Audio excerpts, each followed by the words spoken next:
Hey, Mary, it's Friday. What do you say we go out and buy ourselves a nice lunch? Oh, gee, I'd love to, Murray, but I just don't think I can afford it. Oh, well, maybe I could lend it to you. No, I still owe you $5 from last Friday. Oh, do you? Yeah. Don't you remember we had lunch at Quo Vadis? Alfredo's. And I ordered lobster thermidor. Lobster Newburgh. And so you lent me some money, remember? No, I completely forgotten. We having the old Friday Luncherino gang? How about it, Mayor? Well, I'm afraid it's going to have to just be you and Murray, Ted. I'm a little short this week. Oh, well, if you need to borrow any money, I'm sure Murray here would be glad to lend it to you. Newsroom, Mary Richards. Bob Freelander here, General Manager of WKS. Yes, sir. Just a moment. I'll put Mr. Grant on. No, I want to talk to you. To me? I'm interviewing several young women for a producer's job. I'd like to talk to you about it. You're considering me for a producer's job? Yes, on a new talk show for ladies. We're calling it The Ladies Talk Show. It certainly is catchy. How soon can you get in here so we can talk? Well, I don't see how I can during, working hours. Then we'll do it today on your lunch hour. We can have lunch and chat right here in my office. Let's say 12:30. Well, all right. 12:30 will be fine. I'll see you then. Oh, wait a minute. I'd like to order some lunch. What would you like? Hamburger and coffee. If you're ordering lunch, get me a ham sandwich, a glass of milk, and a side of French fries. And a ham sandwich, a glass of milk, and a side of fries. I'll have a pastrami on rye and a vanilla shake. On rye.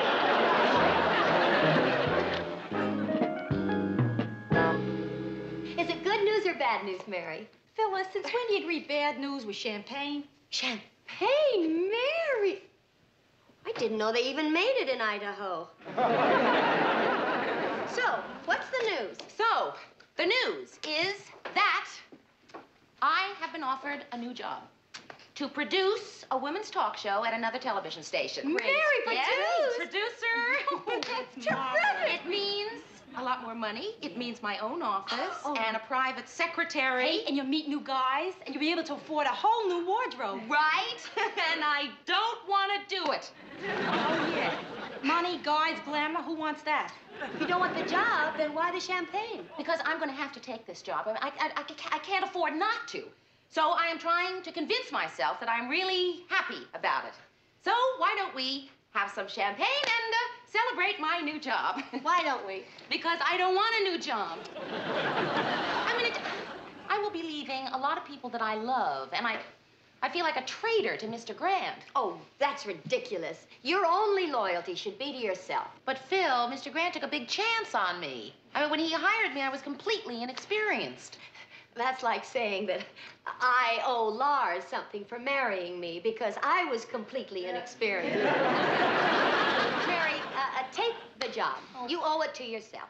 Just don't know. Mary, look, if you don't want to leave, go in to Lou Grant and demand a raise. Oh, Rhoda, I could get a raise. What I need is a raise. It's painfully simple. There are two choices here. A, Lou Grant meets your price, or B, you quit. You're right. It is. It's painfully simple. Well, I guess we don't need this yet. Hey, Mary, next time you throw a party, would you let us know beforehand if you can open the bottle? You know, Murray, maybe I don't need a raise after all. I'm going over my budget here, and I figure that on my salary, I can't possibly make it. But somehow, this month, I did. It's fantastic. It came out even, right down to the penny. Well, almost. Did I pay you back the $5 I owe you? Oh. I do need a raise, don't I? Newsroom, Mary Richards. Oh, hello, Mr. Free. No, I haven't made that decision yet. $20 a month for gasoline, that's not bad. Yes, sir. I understand that you'd like an answer soon. Hey, Murr, this girl throws away more money on food than I spend on booze. It's just that it's not quite as easy to come to it. You know, there are other factors to consider here. $25 a month for dry cleaning? Well, that includes my laundry. Listen, I'll try to get back to you this afternoon. Would 10 minutes be all right? All right, I'll talk to you then. Goodbye. Never make it. I know. Mr. Grant? Huh? Could I speak to you for a minute? Sure, come on in. Mr. Grant, the reason that I have been going over my budget is I have been offered a new job. It's over at WKS to produce a ladies' talk show called the Ladies' Talk Show. You knew. Well, the broadcasting industry in this town is like a big family. Everybody knows what everybody else is doing. For example, Bob Freelander undoubtedly knows that this morning I went to our general manager and told him I wanted to give you a raise. Oh, Mr. Grant, that's just wonderful. It because, would you know, have been, but he turned me down. Now, before you get on the phone and try to tell Freelander that you'll take his job, let me give you a word of advice. Don't. Give me a good reason not to, please. Mary, it's cold out there. Everyone's jockeying for position, ready to cut each other's throat. Is that what you want? You guessed it, Mr. Grant. I want to go out there and scratch and claw for power. I'll stop at nothing in my ruthless fight for the top. Mary, it's dog eat dog in this business. That's what I'm trying to tell you. I thought you said the broadcasting business was like a big family. I didn't say it was a nice family. Mr. Grant, we both know what has to be done here, and it would make it a whole lot easier for me if you would be the one to say it. Mary, you are going to have to quit me. Couldn't you just have said quit the station or just plain quit? Well, I guess I said that because I hired you. Not the station, me. But just because I went out on a limb for you, I certainly wouldn't want any sense of loyalty to me to interfere with a better deal for you. Sure glad that you're not putting this on any kind of, personal basis. The reason I am is because I don't want you to go. I'll miss you. Well, I'll miss you, too. When does Freelander want you to start? Well, he said as soon as you can find a replacement for me. Oh, don't worry about that. Oh. Well, then I guess I'll clean out my desk on Friday. Okay. Hey, I want to give you a going-away party. Who usually arranges for those things? I do.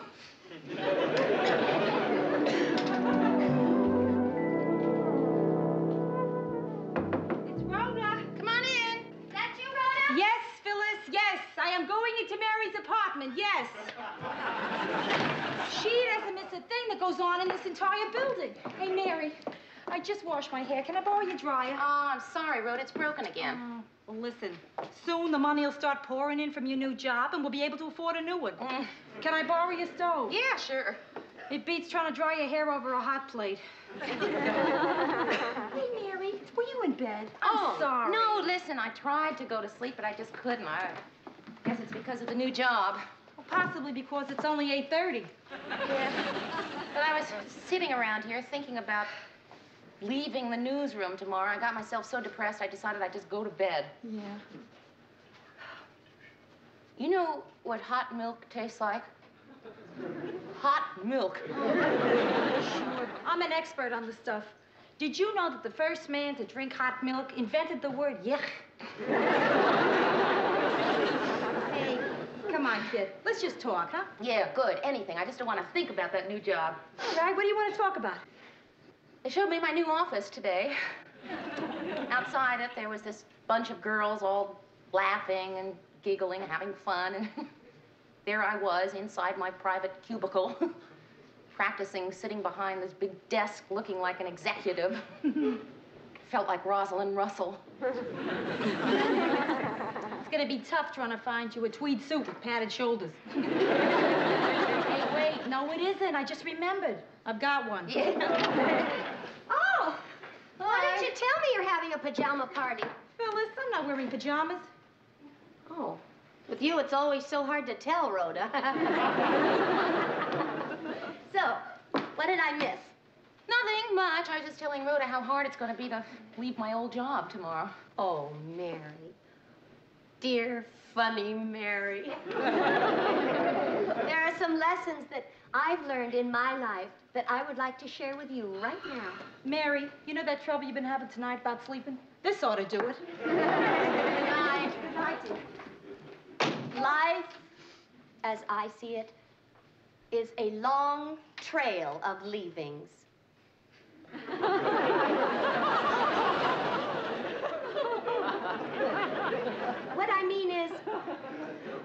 You leave school. You leave home. You leave jobs. Phyllis, leave me alone. You know, I know what you're getting at, but it's not going to help me. Yes, it will, Mary. It will if you just let me explain it to you the way I explained it to Bess. But Phyllis, I'm not 12 years old. Last year, she had this marvelous opportunity to go to camp, but she was miserable about having to leave, just as you are. I mean, the situations are so analogous, it's astounding. But I explained to her the fun she'd have doing new things, making buttons out of walnuts, short-sheeting the counselor's bunk. Phil, Mary, not only that, but making new little friends. An adventure. It'll be the same with you, Mary. An adventure. You'll see. Everything will be just fine. but I don't want to go to camp. Hi, guys. What are you doing out of bed at this hour? Well, Murray asked me to come in early. Yeah, I wrote a farewell speech to Mary to close the show with tonight, and I figure if Ted studies it all day, maybe he can do it on the air tonight without a goof. Mary's still not here. I'm going to have to make these party arrangements myself. Murray, you're going to have to help me make some phone calls. Anything at all I can do, Lou. Ted, I've been asking myself that same question about you for years now. Who do you want me to call? Let's see. I want this to be a party to remember. Get a large punch bowl. And get me a distillery and 2 lemons. I want this to be big. By the way, Ted, you haven't kicked in yet. How much is this going to cost? It's going to be up there, maybe into 2 figures. 2 figures? I don't know why every time we turn around we have to throw our hard-earned money away on some frivolous party. What about flowers? Flowers, too. Let's see, distillery, punch bowl, lemons. What time would you like the Minneapolis Symphony to arrive? Here's $5, Murray. Take Christine out of that and give me the change later. This desk will never be the same. Yeah, I know. Mary's old desk. Maybe we should retire it. You know, like they do football players' jerseys. Where is she anyway? Isn't she even going to show up on her last day? Well, the girls from sales took her out to a farewell champagne breakfast, and at noon, the guys from promotion are buying her a farewell drink and lunch. And she's going to be snockered before the party. Yeah. Newsroom? No, Miss Richards isn't here. Who's calling? Oh, hi, Freelander. Lou Grant? Yeah, I'll have her call you. Maybe. Hey, Freelander. You got yourself a good girl.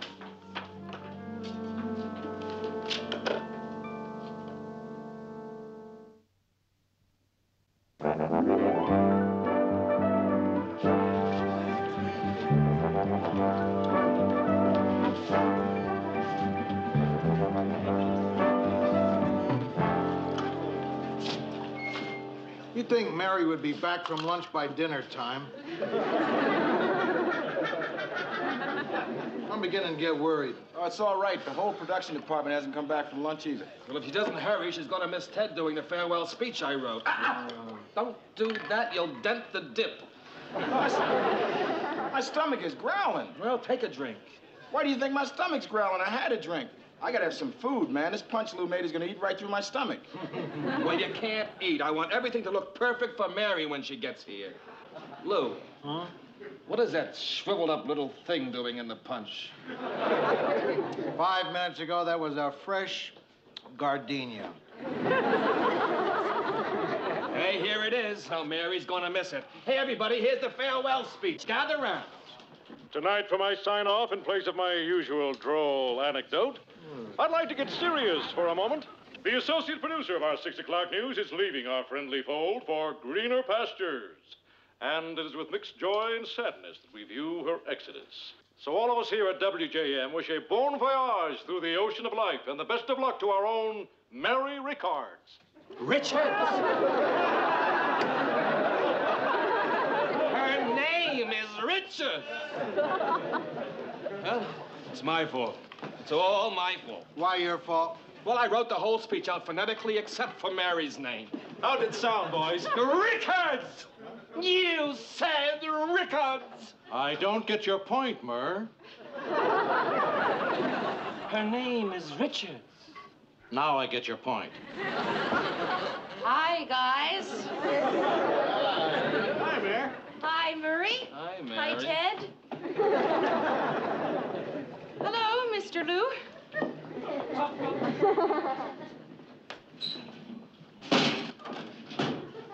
Did you have a nice lunch? Oh, you know. All I know is that the service must have been rotten. You've been gone for over 6 hours. Is there anything new around here that I should know about? Not much. Your new boss called.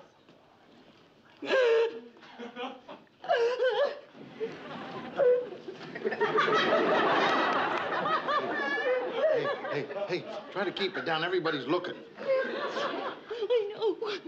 Everybody kept buying me drinks, and I kept letting them because I couldn't face coming back here and having to say goodbye to all of you.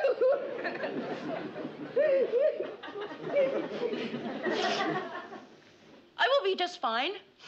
Just give me a moment alone. Don't worry. I will not embarrass you. You good old boss. It's gonna be some party, baby.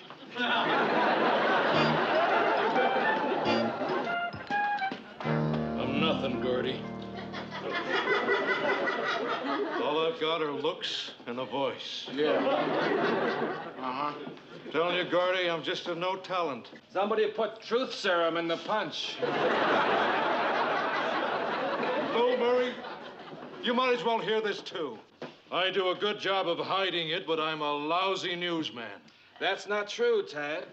You don't do a good job of hiding it. Get yourself together, man. You're being too hard on yourself, Ted. No, he's not.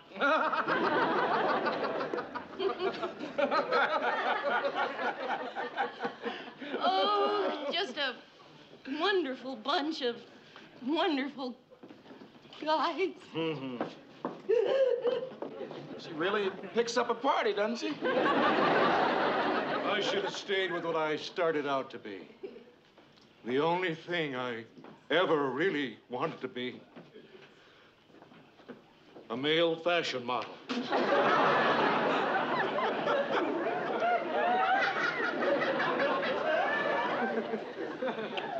A male model?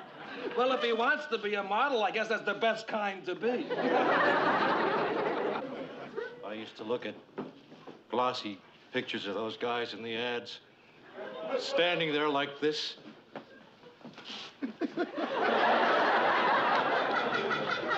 How do I look? Sober? Sober. I think it's happened. What's happened? I've built up an immunity to booze.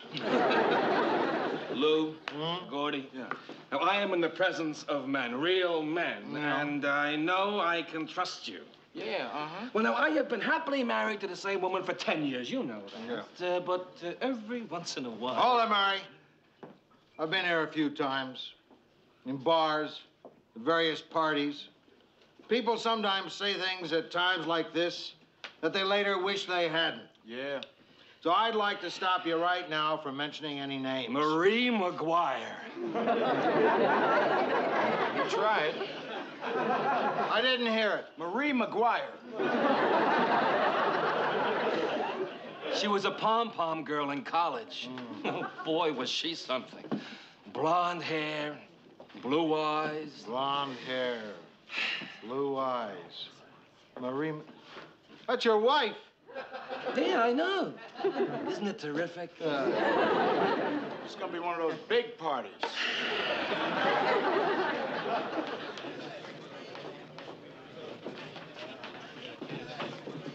Where are you going?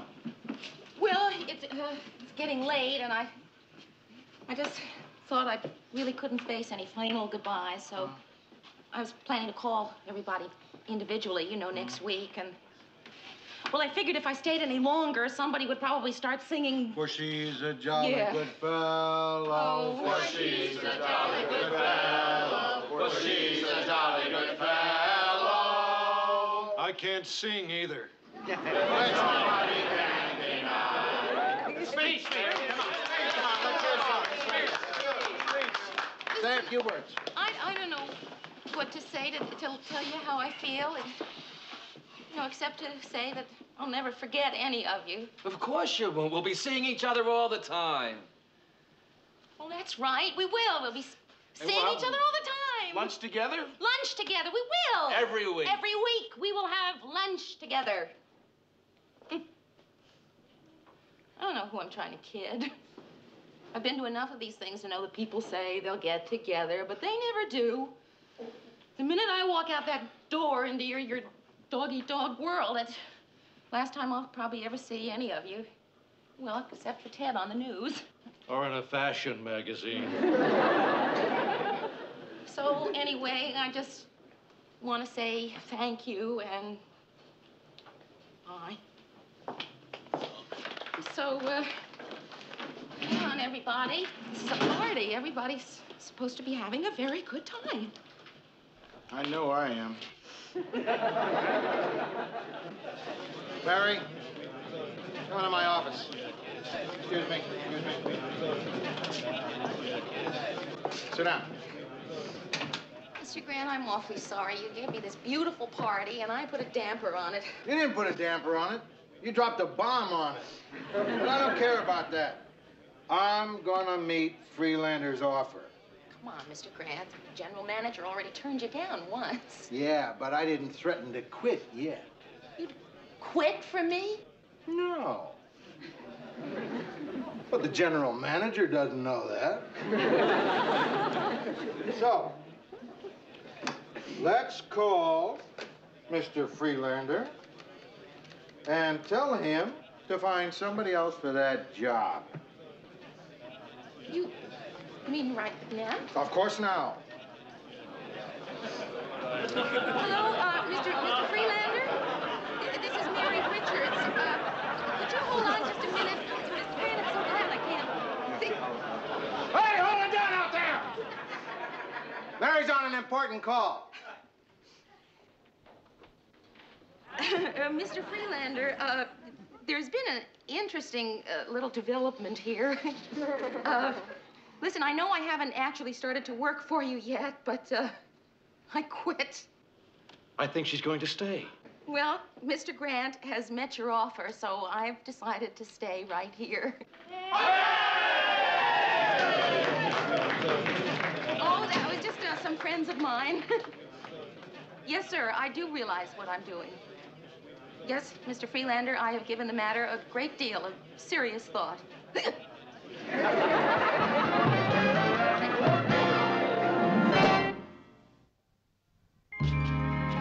Hiya, Ted. Oh, hi, Mayor. Oh, Mayor. I just want to personally tell you how pleased I am that you decided to stay. Oh, thank you, Ted. It was a lovely party, wasn't it? The best. We all chipped in, you know. Oh, did you? Yes. And I was thinking that since it was a going-away party for you and... On the lighter side of the news, Mr. and Mrs. Ira Kamansky of 62 Glendale were rudely awakened when a 2-ton truck veered off the highway into their bedroom, stopping only inches away from the foot of their bed. Both are being treated for shock. That's the lighter side of the news? Let me know when they get to the story on the apartment house fire. I want to see what kind of film the new cameraman came up with. I'm glad you finally gave Alan an assignment. Lou, you sent the kid out on a big story like that? You got to start somewhere. At around 4 this afternoon, fire broke out on the top floor of an apartment house on 3rd Street. It took 2 hours to get the fire under control, as you can see in this exclusive film report. Mr. Grant, here's that film you wanted to see. 2 families were trapped on the roof. Shouldn't Alan have taken pictures of the people on the roof? Or at least the fire. What is that? Oh, it's a brick. It's a close-up of a brick. And it's got ants crawling all over it. The smoke became so thick in the halls that the frantic tenants were urged to jump into the safety nets below. What's that? It's a brick. With ants crawling all over it. I can see they're ants. I want to know why we're showing them instead of the fire. Mr. Grant, maybe Alan's camera slipped. Murray, Why did you let this film go on? Did you think this was a National Geographic special? Don't blame me. The kid brought the film in as we were going on the air. And it just didn't occur to me to check to see if there were any ants on it. Mary, where is Alan? Well, he's in the control booth, I think. Tell him I'd like to see him when he gets a chance. Alan, Mr. Grant would like to see you when you get a chance. Tell him to be sure he gets a chance within the next 20 seconds. You better make it right away. And that's the news till now. This is Ted Baxter saying, God bless and toodaloo.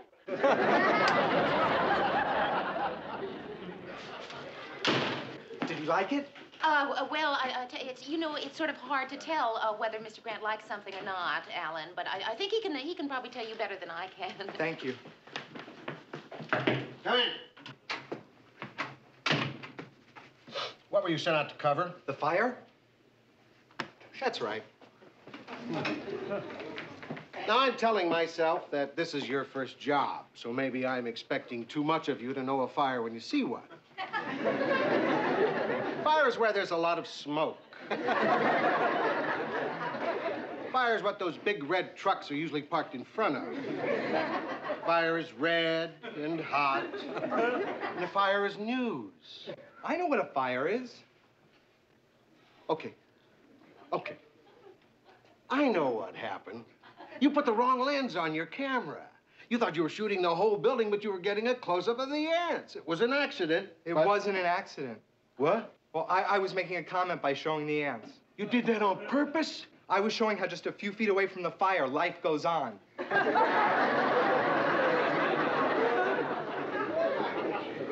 Why not show that just a few feet away from the ants, there's a fire going on? You gonna let me go? No, I'm not gonna let you go. Like it or not, I'm gonna have to make a news cameraman out of an insect freak. For one thing, I'm short a cameraman. For another thing, well, you know. Okay, if that's what you want, I'll give you film like the rest of the news shows. I'd like that. We've never had film like the rest of the news shows. And another thing, you're on call around the clock. I want you to keep us posted where you are every minute. I'm gonna work your tail off. I hope you've found some inspiration from our little chat. Yes, sir. Hi. Hey, Alan, how's the boy? I got really royally chewed out. I guess you heard. Oh, did you? No, you can't ever hear what goes on in Mr. Grant's office. No, my machine makes so much noise. Hey, Mary, has my wife called? No, not yet, Mr. So, listen, you got chewed out. We've all been through the same thing, right, Ted? Right. So don't worry about it. Say, how'd you like to come home with me and have dinner with my wife and me tonight? Oh, no, thanks. Thanks anyway, but... Okay. Good night. You shouldn't be alone, kid. What you need is some company. Now, I've got a manicure. You want to come and watch? Oh, maybe some other time. Thanks anyway, Mr. Baxter. Good night, Mary. Good night, Ted. Well, Alan, I was going to invite you over to my place for dinner. Great. Is 7:30 all right? Yeah. Hi. I thought I heard you. Oh, I didn't realize I was setting the table so noisily. Mary, have you by any chance seen Bess? She's late coming home from a Girl Scout meeting. No, I haven't. Not that I have to know where she is every minute, but she is 20 minutes late. Uh-huh. Are you having Rhoda for dinner again? No. Oh, I see. But you have a place setting for two. Yeah, that's right. You see, sometimes I like to switch places in mid-meal. You don't want to tell me. That's quite all right. You're entitled to your privacy. I don't care who you're having for dinner. Since I don't care, why don't you tell me? It's just a kid who's new at the office, and he had a run-in with Mr. Grant today, so I thought I'd bring him home for dinner and try to cheer him up. Oh. Hi. I'm defrosting and I need some ice cubes. Yeah, sure. Help yourself. Have you seen Bess, Rhoda? Uh-uh. She's late getting home from a Girl Scout meeting. Hey, maybe she's trying for her staying out all night and not telling Mommy merit badge. Not that I'm concerned, mind you. I believe in giving a child her independence. Hi, Alan. Come on in. Alan, I'd like you to meet my friend, Rhoda Morgenstern. Hi. Hi. This is Alan, Stevens. Alan Stevens, and this is Phyllis Lindstrom. Ma'am? Excuse me just a minute. Call me Phil. Everyone does. I don't. A lot of my young friends call me Phil. Okay, Phil. Some of her really young friends call her Ph.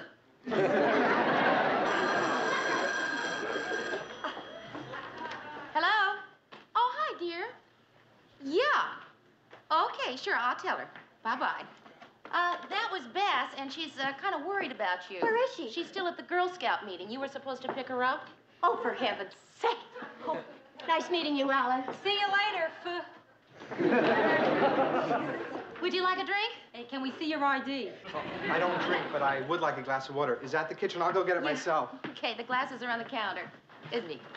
Mary, what are you doing? Managing Little League? No, he's just a sweet kid, and he kind of had a rough day at the office. Uh-huh. How old is he?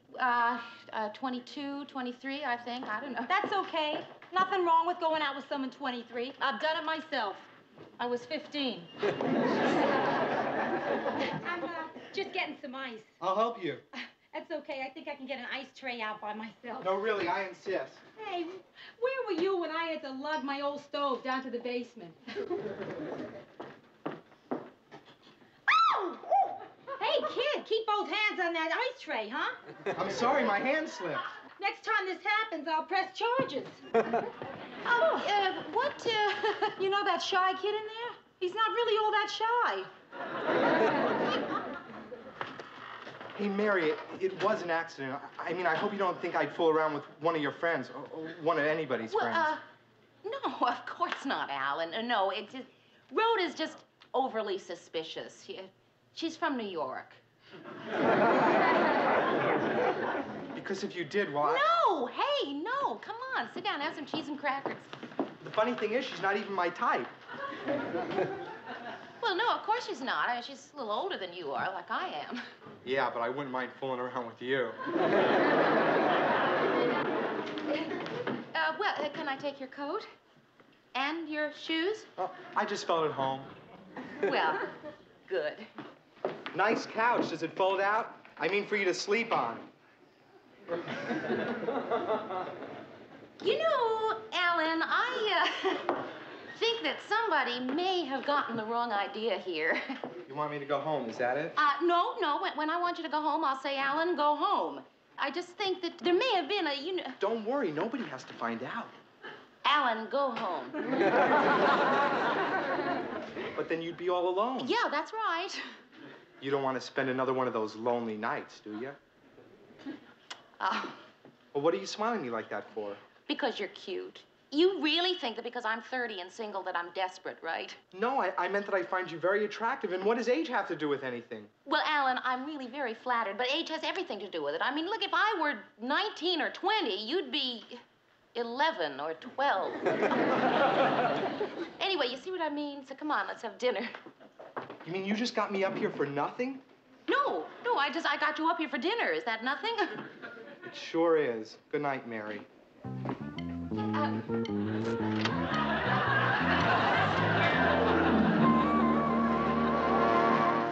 Alan, if you're trying to make us believe that Mary would invite you up to her apartment and then try to come on with you, forget it. That's not our Mary. And then what happened? Maybe I said too much already. You're right. I think I'll walk you to the studio, Alan. And then what happened? Good morning, all. Oh, hiya, Mary. How'd it go last night? How'd what go? Oh, you had dinner with Alan. Oh, fine. Murray, how did you know that I had dinner with Alan? I didn't invite him until after you left. Oh, well, he mentioned something. Oh? What did he mention? Well, nothing, Mary, nothing. Well, you know. No, I don't know. Well, I didn't believe him anyway. Mary said that. And then what did she do?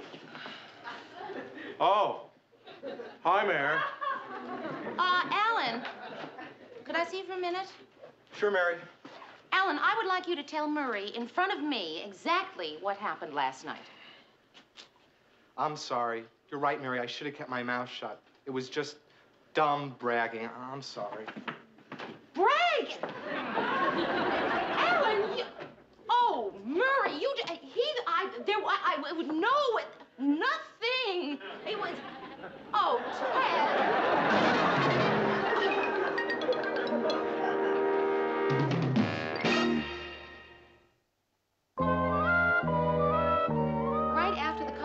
Theater Carnival Parade, we're going to switch to a remote of Arthur Almiron covering the airport arrival of the. Anything you say, Mayor. Ted, you have to get all this down in 15 minutes. Have you heard anything I've been saying? Not a word. Mary, I want to talk to you a minute. Yeah, I'd like to talk to you too, Mr. Grant. Mr. Grant, I would like to talk to you about Alan. Yeah, I know what you're going to say. You do? Yeah, you were going to say I was too rough on him yesterday. Well, no, not exactly. Yes, you were, and you're right. Mary, I'm not the most patient man in the world. Well, no, that's not true, Mr. I said I'm not the most patient man in the world. Well, that's true.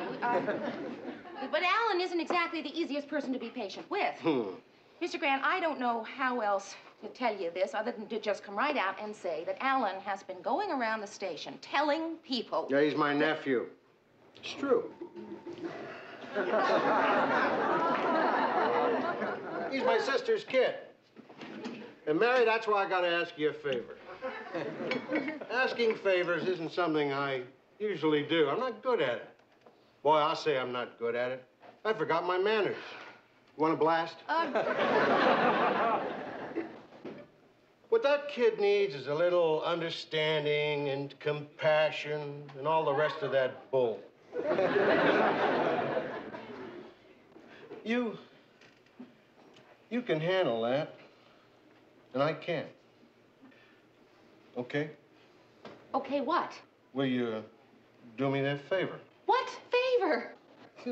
Boy, I told you I wasn't any good at this. I don't know how to ask for favors. I can't do it. Forget the favor. Okay. I'll make it an order. I want you to be understanding and sympathetic and compassionate to that kid. You got it? Oh, Mr. Grant, if it were anybody other than Alan... If it were anybody other than Alan, I'd fire him. You see, she's my only sister. And I owe her something. Oh, all right, Mr. Grant, I'll do my best. The reason I owe her something is 2 years ago, I fired her husband. What for? Now, let me tell you the worst part. Mr. Grant told Alan that I volunteered for the job. So you can imagine what Alan thought.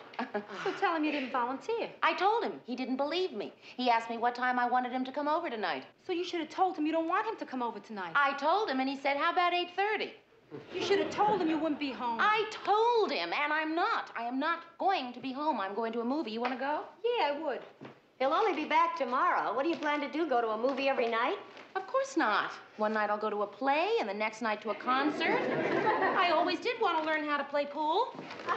What do you expect me to do, Phil? It's so elementary, I shouldn't even have to say it. But he only comes on when it's absolutely safe, with women who wouldn't ever be attracted to him. Only you, Mary. And me. You? When did he ever come on with you? When we first met. I picked up the vibrations when he came on with "Hi, Phil," not "How do you do, Mrs. Lindstrom." Ma'am. He said ma'am. Believe me, Mary, if that boy ever thought someone was going to take him seriously, he would run for the hills. I think I see what you mean, Phil. In other words, if I pretended to be really interested in him, it would scare him off, huh? Exactly. Not in a million years. That is the dumbest idea. Dumb. All right, Mary, all right, all right. Let people give you a lot of modern ideas on how to handle this. As for me, give me good old-fashioned common Freudian psychology anytime. There she is, folks, the sweetheart of Sigmund Freud. You are witty, Rhoda. You really are. Thanks. How much fun it must be for the other girls on your bowling team. Do you find a movie for us to see? Yeah, let's go to the Crestwood. Okay. We're going to the show. I think I'll go upstairs and change. Wait. I want to go with you. I'll wash the coffee cups, Mary. Oh, would you, Phil? Great. I don't want to take a chance of being here in case Alan arrives. Mary, you wouldn't think my idea was bad if you read my copy of Post-Adolescent Social Trauma. Well, fine. I will. Lend it to me sometime. I lent it to you 6 weeks ago. You did? Yeah, and that whole batch of books I brought up for you to read. She figures if you study hard enough, anybody can become a loony. I'll find it for you, Mary. Really, it'll help. Well, Phil, look, I appreciate your wanting to help me out with this problem, but I honestly don't think it'll help. Yes, it will. Wait till I find it. You'll see. Marriage as a competition, the liberated female, the creative neurotic. None of these is it. It must be here somewhere. Let's get out of here, Mayor. If she finds out you're still saving your Nancy Drew book, she'll never hear the end of it. Hi. Oh, hi. Is Mary here? She went out. Oh. Alan. Yes? Why don't you come in and wait for her? Okay. I don't see how she can say it's a dumb idea. It's right here in black and white. What is? Nothing. Is she gonna be right back? No. That makes you nervous, doesn't it? No, why should it? Well, because you're alone with an attractive, mature woman. Now, doesn't that make you nervous? Uh-uh. Well, of course you're not nervous because you feel safe. Because you know that a person like me couldn't possibly be interested in you. If you're not, why'd you call me back in here? That's right, Alan. You're right. I am interested in you. I find you terrifically attractive. Now, how does that make you feel? Nervous? That's right, Alan. I understand why you have to leave now, and it's perfectly all right. I'm glad I could clear this up for you. Goodbye, Alan. I do understand.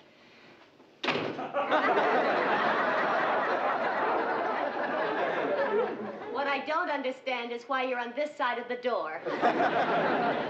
I don't think it's too tough to figure. You just finished saying that... You take one more step, I'm calling the police. Hey, wait a minute. You just said that... Yeah, there it is. You took a step, I'm calling the police. See, I'm picking up the phone. I have it in my hand. See, I'm dialing the police station right now. It's ringing in the police station. The desk sergeant is picking the phone up right now. Hello, Mary? Guess who's here? Alan, why don't you come right down? And hurry. Hey, what is this? What's happening here? I'll tell you what's happening. It's all right here. Read this, chapter 7. Nancy Drew? That's Mary's book. She saves things. Phil? There he is, Mary. He's all yours. See if Nancy Drew can get you out of this one. Hey, what is it with these friends of yours? What is it with you, Alan?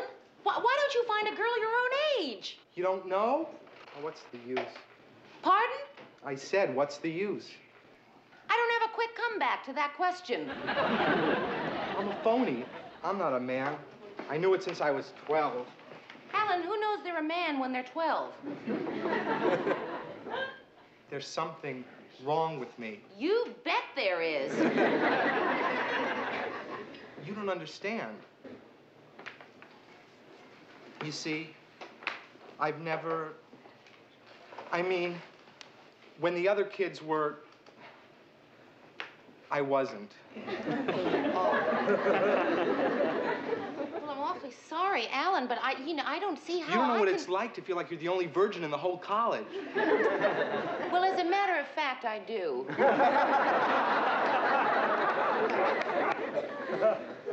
I've been waiting for someone. Someone kind and gentle and compassionate to help me find myself. Well, Alan, couldn't you find a nice girl your own age to help you look?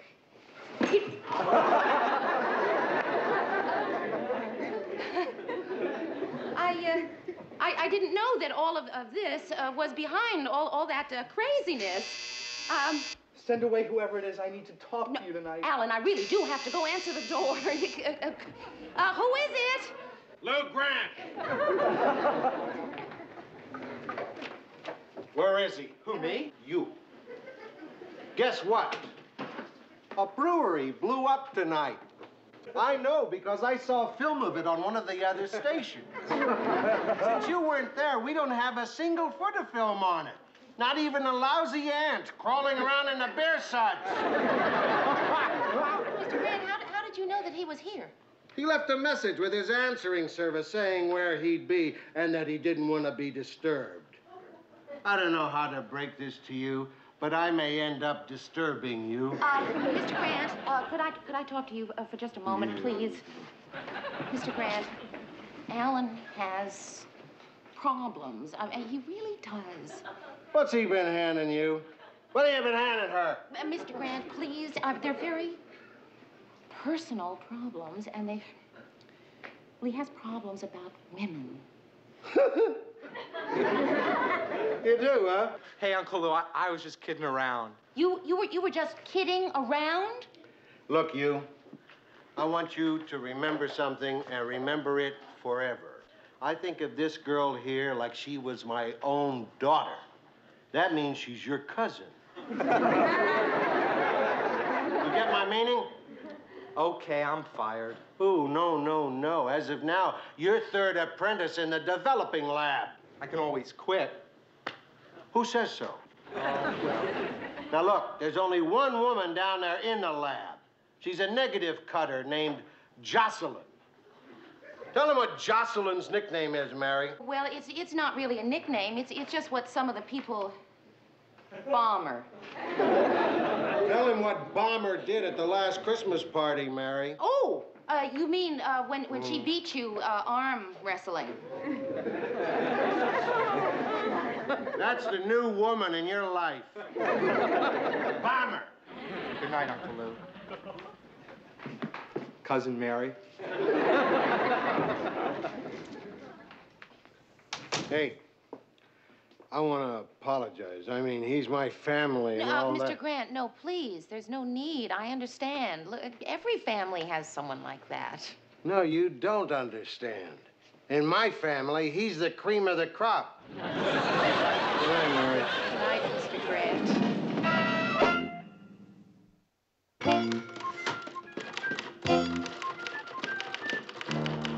Hi, Mayor. Hi, Ted. Good thing Lou put that kid in his place. He's a troublemaker, you know. He was even beginning to spread rumors around about everyone, even you. Oh, really? Not that any one of us believed a word of it for a minute. Well, that's certainly good to know. You know, Mayor, you've worked here quite a while now, but I don't feel we've ever really...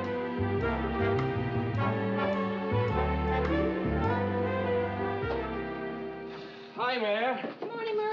You want to go ice skating at lunchtime? Oh, well, I brought my lunch. Oh, come on. Well, no, Murray, I tell you, when I skate, I just sort of like to, you know, and you always want to... Oh. It's all right. Have a nice, happy little day. You too.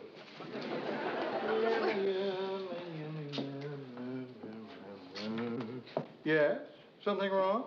Well, it's just that I've never seen you looking so refreshed. Well, that's because I am refreshed. I got completely polluted last night. Nothing like a good hangover to pick you up. I wasn't hungover. You gotta be over to be hungover. I'm still half snockered. That was some evening. Me and John Corcoran, we were really flying. John Corcoran, the one on the network news? Oh, I see him from Vietnam in his combat jacket, tucking under the bullet. That's the one. He used to work here. No kidding. Hey, is he as great looking as he looks? You know, I mean on television. He's beautiful. That's coffee. Like last night, about 2 a.m., we're in this place, see, and John orders sake, Japanese wine, right? Yeah? Now, understand, we're not in some quaint little Japanese restaurant. We're in the Lucky 7-Eleven Bar and Grill, a saloon. Now, the bartender at the Lucky 7-Eleven doesn't get this request very often. But John just stands there looking him straight in the eye. And the bartender got him the sake. No, he threw us both out. Mr. Grant, I seem to have missed the point of the story. The point is, I haven't been thrown out of a saloon in years. And John managed it. That's what I call a newsman. Well, if that's what you call a newsman, what do you call this? Hi, guys. What are you doing in so early? I'm in because I'm upset about being wakened at 2 a.m. by an obscene phone call. I've never had anyone say things like that to me. What are you telling me about it for? Because it was you. Yeah. Hey, I'm sorry about that, Ted. It's just that whenever I'm with the really first-class newsman, I get furious thinking about you. I'm glad he apologized. I think it cleared the air. Newsroom. Yeah. Yeah, okay. That was the receptionist. She sounded like she was doing deep breathing exercises. John must be on his way up. Now, look, everybody. I know John, and even though he is kind of a famous guy and won a lot of awards, don't make a big deal over him, okay? It would only embarrass him. Dun, da, da, da, da, da, da, da, da, da, You still can't say hello like other people, can you, Murray? You see, what did I tell you? He's embarrassed. How are you? What are you doing up this early? Don't you remember, Lou, last night we were sitting on the curb in front of the Lucky Seven? You said I could use my old desk if I needed it. But it's occupied. Oh, was this you? Well, all the desks are occupied. I mean, I never use mine. I'm Mary Richards. John Corcoran. You gonna be around later? I'll buy you a sandwich. Fine. Maybe we can get thrown out of a luncheonette. No, you can't, Mr. Grant. You're having lunch with the sanitation commissioner. Oh, yeah. Talk about garbage over lunch. Sorry, John. Well, look, as long as I'm chasing you out of your desk, gonna take you to lunch? Yes. Good. Well, I guess you can take care of yourself. After all, it's just a lunch. Come on, John. Come on. Lunch. Lunch. Murray?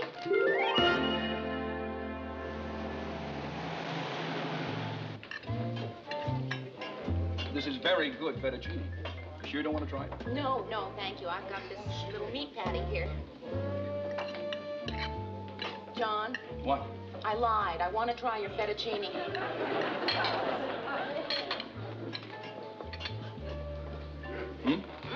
More? Oh, no. I've seen you on television, haven't I? Don't tell me, John Corcoran. No, yes, you are. Oh, I just love your news. Oh, I mean, I really hate the news, but the way you do it. Oh, Thank you very much. It's really just heaven. I wonder, would you? Oh, my pleasure. Is there anything special you want me to write? Yes. To the most well-informed woman I have ever met. That'll just destroy my husband. Is she, Yes, she is. Oh, put you in line. Oh, thank you so much. You're welcome. I shouldn't have done that. What's the harm? Well, I didn't want to disappoint her, so I wrote the first name that came into my mind. Ringo Starr. Mrs. Ringo Starr. I didn't want to spend the whole afternoon trying to figure out who Mary Richards is. Well, I can think of worse ways to spend an afternoon. Well, let's talk about you. Before Vietnam, weren't you in Russia? Yes. Are you involved with anyone right now? No. How about some dessert? Oh, I'm sorry. I thought you were on a diet. What would you like? Actually, I was thinking about having the fettuccine. Are you going to throw those away? You want them? Oh, yeah. My girlfriend and I are pooling our trading stamps. Oh, look, in that case. Here. What did you ever buy to get all these? A camper truck and everything to stock it with. A camper truck? Yeah, I thought I'd take some time off to just drive around the country. I haven't seen it for a long time. Oh, thank you. I'm married, Mary. Yes, I know. Your ring. Does it bother you? It didn't bother me until you asked me if it bothered me. I mean, I don't know why even bring it up. This is just a lunch, right? No, I was thinking of it as a little more than just a lunch. But, I mean, that's what it is. Look, rolls, butter, ice water, restaurant. That's a lunch. Let me explain why I told you I'm married. No, it's nothing. The reason I told you I'm married is because I'm separated. John, why don't we change the subject? All right. If you're so separated, how come you're still wearing a wedding ring? That's a funny thing. Oh, is it? I just can't seem to get it off. Now, go on, try it. Well, no, I'll take your word for it. I guess to get it off, I'll have to cut it off. Oh, waiter, could I have a knife? My butter. You wouldn't have me. Look, all right, I'll admit he's intelligent, charming, good-looking, really polite. But the important thing is, I'm just not interested in him. I know what you mean. Looks, intelligence, charm. They turn me off, too. Yeah. Okay, think about this, Rhoda. What happens when these separated men go back to their wives? I don't know. Maybe a little kissing, fooling around. I don't know. I mean, Oh, Mary. Rhoda, go home. Who is it? John Corcoran. Rhoda, stay right here. Well, hi, John. Hi. Won't you come in? Thanks. John, I'd like you to meet my roommate, Rhoda Morgenstern. Rhoda, this is John Corcoran. How do you do? Hi. Got any more stamps? What am I laughing at? Everywhere I go, they keep shoving these things at me. There. Ooh, great. John and I had lunch together today. Oh, yeah, I think you mentioned that. Oh. Well, sit down, John. John's just back from Vietnam. I think you mentioned that. Oh.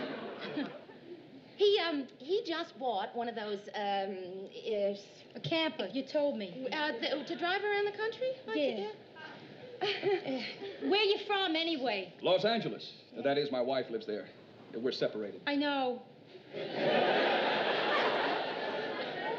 I think I mentioned that. Would anyone like some coffee? None for me, Mayor. I just want to go to bed. I'm sorry, I'm keeping you up. No, you're not. All I have to do is go upstairs to my apartment. I thought you two were roommates. What made you think that? Mary just said so. Oh. She's right.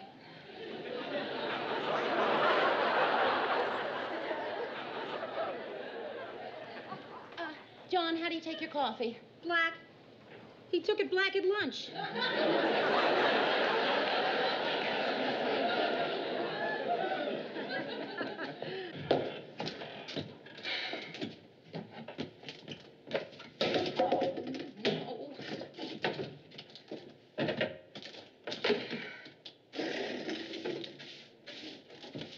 What are you doing? Sweeping. I thought you were making coffee. I am. It's going to taste a little strange, though. You can forget about the coffee. Well, no, really, I'll just make instant. Why don't you go talk to Rhoda? It's a little difficult talking to Rhoda. Why? She's asleep. Don't believe it. Like it or not, Mary, we're alone. Well, why don't we be alone out there? I really should wake her and send her home. No, don't. You'll feel better with her here, won't you? Yes. John, look, I'm not saying there's anything wrong with being separated. I mean, maybe I'm being dumb, but there are all kinds of ways of being separated, you know? I mean, I had an uncle who used to go to a convention for 2 weeks every year, and for those 2 weeks, he was separated. And then my aunt found out, and they were separated. And I'm not saying, you know, that you, I don't know what I'm saying. You're saying it might be better if we don't see each other. Yes. Okay. We won't see each other again. Goodbye, Mary. Goodbye, John. See you at the office. Right.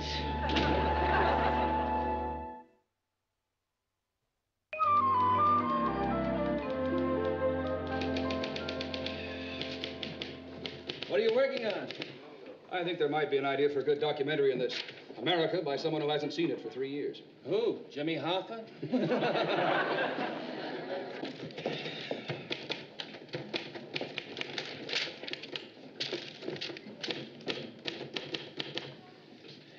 Hi. Hi. Am I in your way? No. If I am, I can use this end of the desk and you can have the rest. No, really. I never use the desk.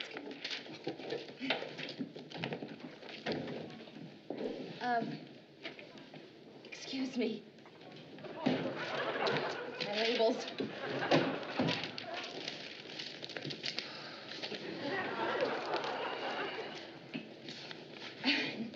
My addresses. Mary, there's nothing wrong with sharing a desk with a separated man. I know. It's just, I never use a desk. Really.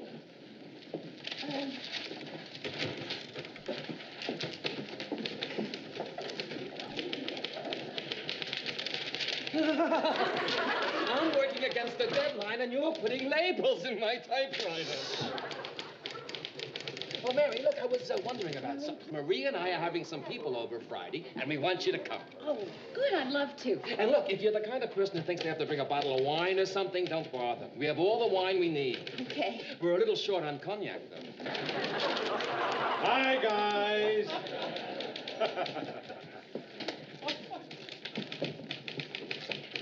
Hey, Johnny. Don't get any ideas about taking over my job. A sincere-looking chimp could take over his job. What's that, Mer? I said a sincere-looking Ted. My wife and I are having some people over Friday night, and we thought maybe you'd like to come. But gee, Mer, Fridays night I tape Sunday's News and Review. Shucks. Sorry to disappoint you. Good evening, good evening. This is Ted Baxter. Baxter. He's never been able to figure out why we always have our parties on Friday nights. Mary. Hi again. Yes, sir? Sit down. Did John say anything to you? About what? He asked if I could spare you to help him on some research, and I said okay. He asked you for me? Mm-hmm. No. Huh? No, sir, I can't. We seem to have a little misunderstanding here. What I just said was not a request. He's a friend of mine, and he needs some help, and I want you to help him. Is that clear? Yes, sir. Then I expect you to help him. No, sir, it would make things very uncomfortable for me. Why? Oh.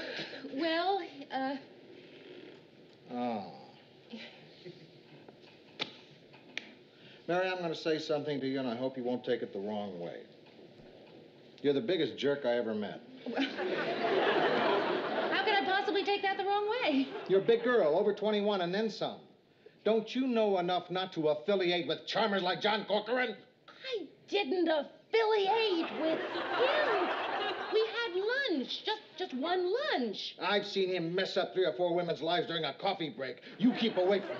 That's what I'm trying to do, but you're making it very hard for me. I have to share a desk with him. Now you want me to... All right.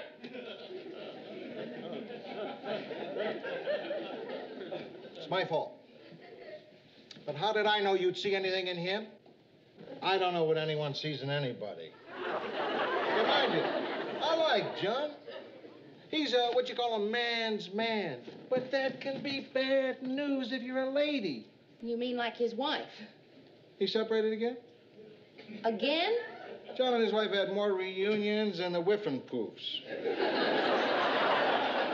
Well, listen, maybe he's being straight with you. One of these separations has to stick. Well, thank you very much, Mr. Grant, but it really has nothing to do with me. Good girl. Not that he's a bad guy. When I think of the times I've sat on a bar stool and sopped up his stories. Oh, there was this girl in Chicago.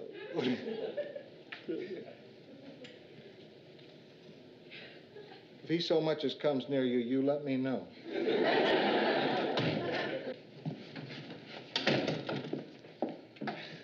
Again. Mary, it's disaster time. What? They're preempting Sunday's News and Review for that Washington press conference. The president? No, the Attorney General's wife. And that means Ted can come to my dinner party. Murray. Maybe he'll get lost. Mary, did Lou talk to you about... Oh, about my working for you? Yeah. Well, yes, but he decided that I have too much to do, so sorry. Okay. I'll see you Friday night, though. Well, John, I'm going to be busy Friday night. I really am. I'm going to Murray's house. So am I.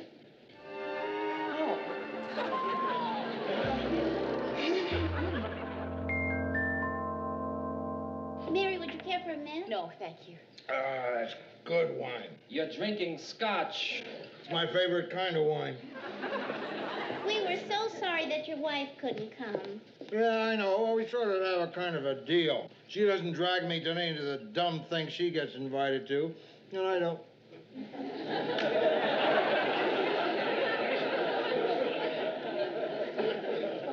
I think I'll have some more of that Scotch wine.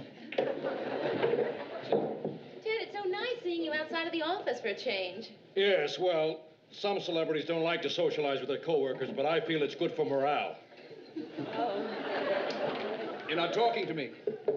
Well, certainly I'm talking to you. Of course I am. Marie, the chop suey was fantastic. Oh, thank you. Speaking of things Oriental, when I was on assignment in the Far East last year, I found the natives very friendly. And our boys delighted to be there. Did you? That's because he was in Hawaii. You don't have to go to Vietnam to get a big story. That's right. Ted came back with a terrific piece on surfing. Thanks, Lou. Well, I think Ted had the right idea. All last year, I had the feeling I was in the wrong place. Not now, though. Marie, I just love what you've done with the house. Oh, thank you. Murray, honey, why I get the coffee, why don't you show everybody who wants to see it the rest of the place? Love to. Anybody else want to take the tour? Please. Well, I've already seen the house, of course. So, John, why don't you take the tour? No, thanks. Not right now. Follow me. You know, I see this girl all day long, and all we ever talk about is business. So for a change, I'd like to talk to her about something else.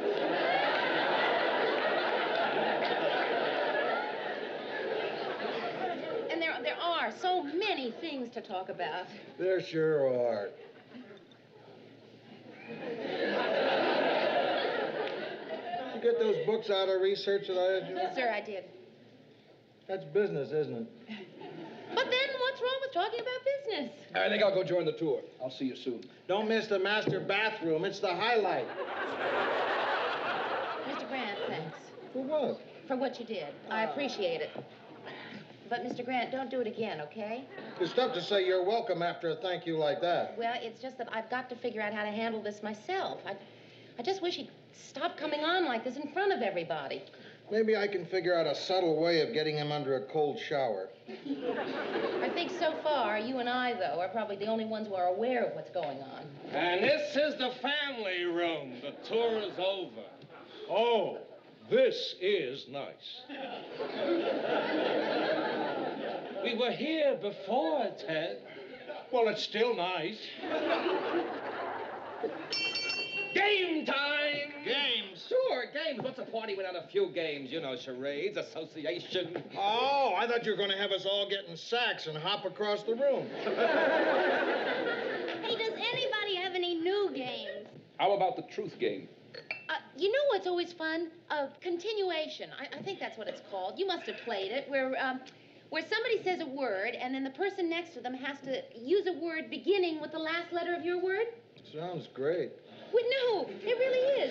Like, well, if you said boy, then Ted would say yellow, because yellow begins with Y. So do we just keep on doing this, or does the game have an end? No, it ends. It ends when someone's stumped. Well, let's try it anyway. I'll begin. Box.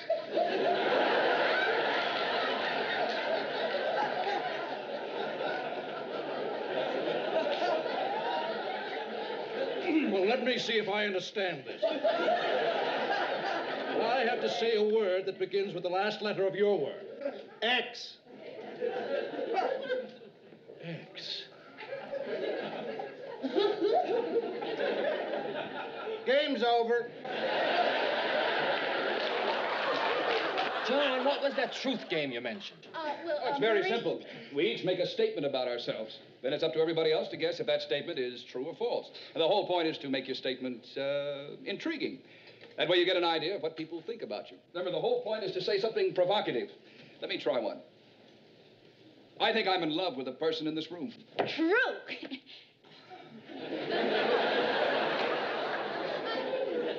A person in this room. Now we'll have to spend the whole night figuring out.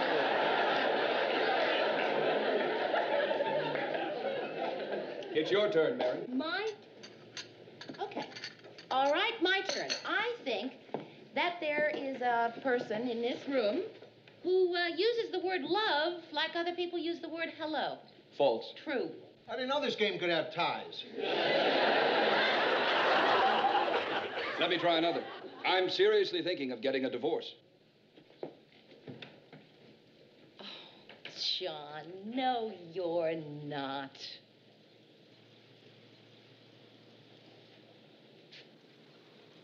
Would you believe it? I'm usually good at this game. Boy, did she wipe you out pretty good. Come on, Wednesday we go back to the Lucky 7-Eleven, and this time we'll really get some sake. You want to come, Mary? No, thank you. You're incredible. You never give up. You'll be pitching when they're nailing the box closed on you. Marie Murray, thank you very much. Enjoyed the function. Thanks a lot. Hey, wait a minute, the game. It's my turn. Extra.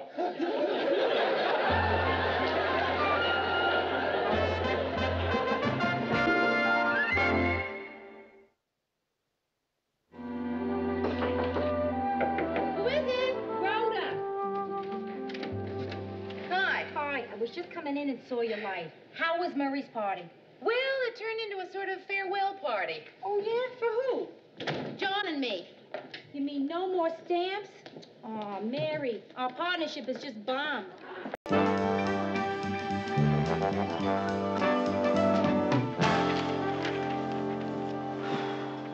Things a little slow today, Murr? Yeah, How would you like an exclusive story? I'd love it. My fan club is having its annual Ted Baxter bridge tournament tonight. Oh, that's exclusive, all right. Last year, they couldn't find a fourth. Mayor, would you like to play? Oh, gee, Ted, I would. I'd like to, but I've got an aunt from my hometown coming in, and I'm going to take her to dinner and a movie. Oh, well, why don't you bring her to a TV show? Well, I don't think there are a lot of famous TV shows done here in Minneapolis. Oh, wait a minute, Mary. I think you're missing Ted's point. I think she'd find it inspiring to watch a top-flight newscaster in action. I mean, not just reading the news, but the inside stuff. Wardrobe, makeup, the way I make that fist before I go on. You know, all that inside stuff. Uh-huh. Mary, did you finish that letter? Oh, yes, sir. I'll get it for you. What are you doing here? Just trying to keep up the troops' morale, Lou. Does he really believe that? Incredible. Here it is, Mr. Grant. Oh, thanks. Fix me a drink, will you? Can't fix his own drink. I'm not a bartender. A bug suit. What'd you say? Nothing. Hey! Mr. Grant, there is an intercom. Yeah, I know, but I figured this way is more personal. You write up that story, the South American Revolution? Yeah, I have a standard story. I just fill in the name of the country, the names of the generals, etc. Yes, I know. I'm going home and change my dress before I meet my aunt. You better. You smell like a distillery. A great distillery.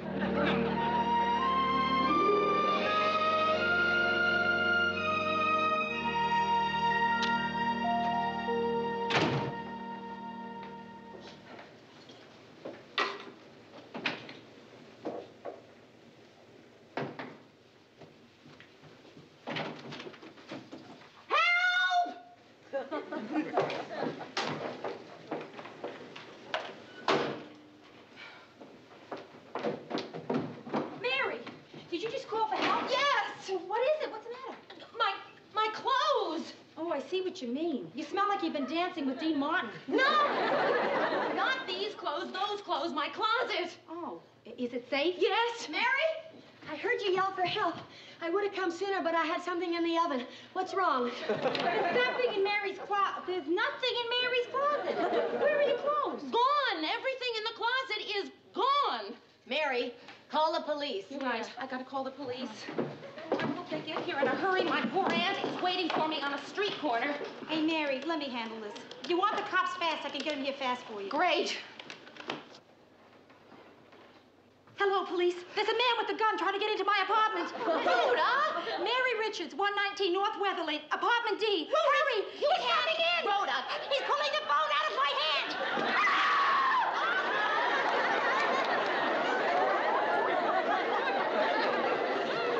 They should be here shortly. Rhoda, I don't think you should have done that. Oh, they don't mind. They get calls like that all day long. Oh, I can't tell you how creepy I feel to know that there was some stranger in here breathing heavily and pawing at my things with his hairy arms. How do you know he's got hairy arms. Oh, I just know. What did he take, Mary? Everything. All of my clothes. Everything. Even my brand new cape that I haven't finished paying for yet. Oh, Mary, well, it won't do any good to get angry with him. Criminals are misunderstood enough to begin with. Yeah. Well, stealing my cape is not going to help him in his quest for understanding. Especially if he wears it. Wait a minute. Wait a minute. Whoever did it was drinking heavily at the time. That's Mary. And this is it. I haven't got a thing to wear. You know, that's probably the first time that a woman has ever said that, and it's really been true. Hey, I'll loan you something. Mary, you can borrow a dress from me. Oh, thank you. You are both so thoughtful. Yes, Rhoda, that's very thoughtful of you, dear, but Mary and I have the same taste. Good. Nothing. That is really rotten. Poor Mary. It's all right. We're going to get some. Mary, it's nothing that can't be resolved. Don't hold it close. Sure. It's going to be good. Meet my aunt. You get a box. Me. Oh, thank goodness. I told you. Where is he? Who? You made a phone call? I did not make the phone Who made the phone call? Well, Did you make the phone call? she dialed. Well, who lives here? She lives downstairs. She lives upstairs. Officers, listen, you can put the guns away because about the phone call, actually, we were just kidding about the gunman part. You were kidding about a gunman? Hey, fellas, let's look at the positive side. True, there's no gunman, but there was a robbery. If there was no gunman, why did you say there was a gunman? She wanted you to come quickly. What else you girls do for laughs? Turn in false alarms? Oh, that's me. Over here. I mean, I wasn't drinking it. I just, I spilled it on my person. Would you like to see the scene of the crime? Tully, see what's missing. It's right in here. Yeah, check. Officer, I'm Phyllis Lindstrom, and I'm aware that all over the country there is controversy concerning the police.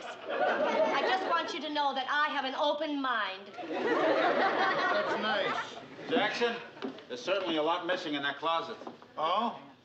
Can I have your name, please? Yes, sir. It's Mary Richards, and I am the Rob E. Victim. Rhoda Morgenstern. I'm her friend. Officer Tully. I'm Phyllis Lindstrom. I live downstairs. Nice to meet you. We met in the closet. Yes. Officer Jackson. All right, if we're through with the introductions, would you girls like to sit down? I'd like to ask Miss Richards exactly what happened.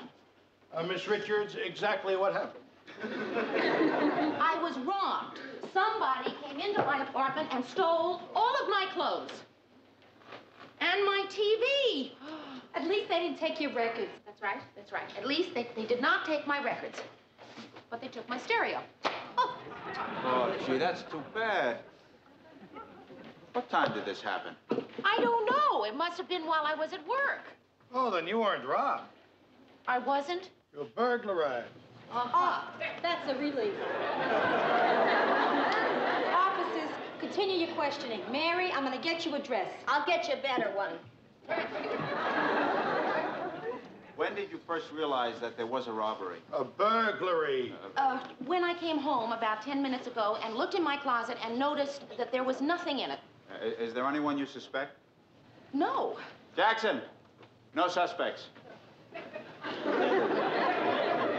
This next question that I am going to ask you, you may think it's a very personal type of question, but for those of us who have taken the exam to be a detective, as we know, it has to be asked.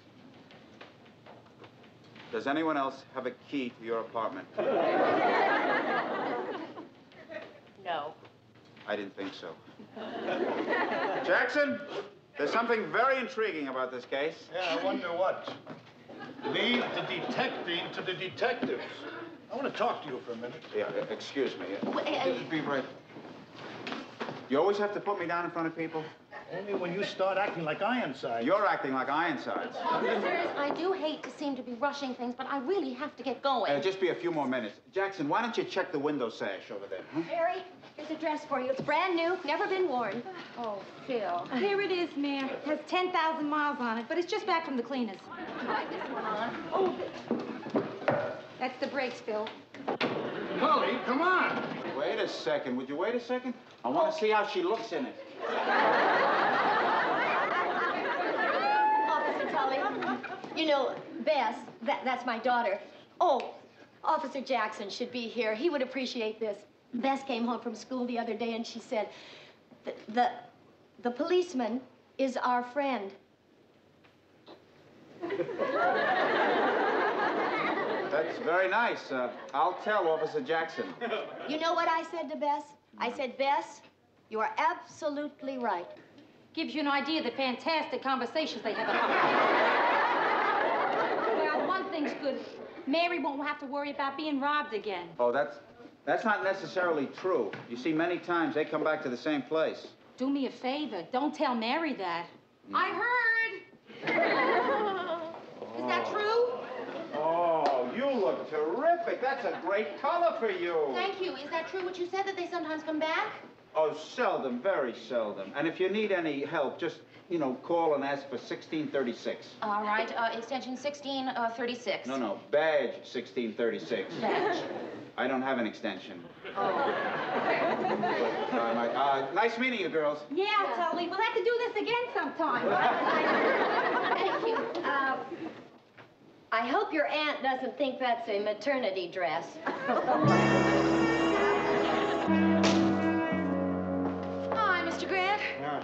Thank you for giving me the extra half hour. I think I got some really good dresses. Anything big happening around here? Nothing. The biggest story of the day is that somebody talked at the Paris peace talks. Boy, I never realized what a hassle being robbed could be. The man at the insurance agency acted as though he thought I did it. You settle a claim yet? Yeah, I signed yesterday and got the check today. For about 20% of what my clothes were worth. Well, at least they paid off quickly. Yes, and then they canceled my policy. That figures. They love you as long as you never have a claim. Hey, Mayor, did you buy some new clothes? Oh, yes. Oh, I bought a sport coat that color. Brings out my eyes. Which one, the blue or the pink? Start writing. Red China just signed a mutual defense pact with Albania. Albania? That's the capital of New York, isn't it?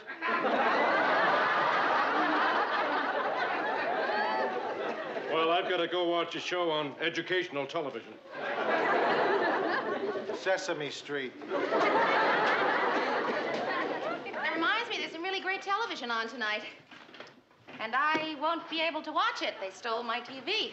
You can come over to our place and watch it, man. Oh, thanks, Murray. No, I guess I'll just stay home and have a good time listening to my records. No. Well, I'll just stay home and have a good time cleaning my oven.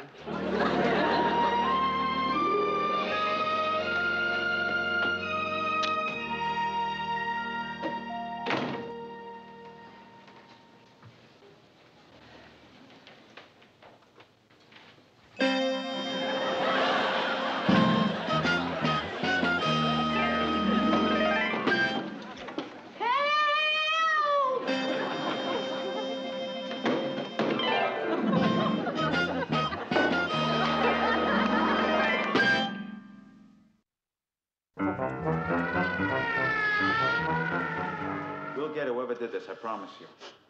That's what you said the first time. Look, being hysterical will not do you any good. Well, being calm didn't do me any good either. Everything will be all right. You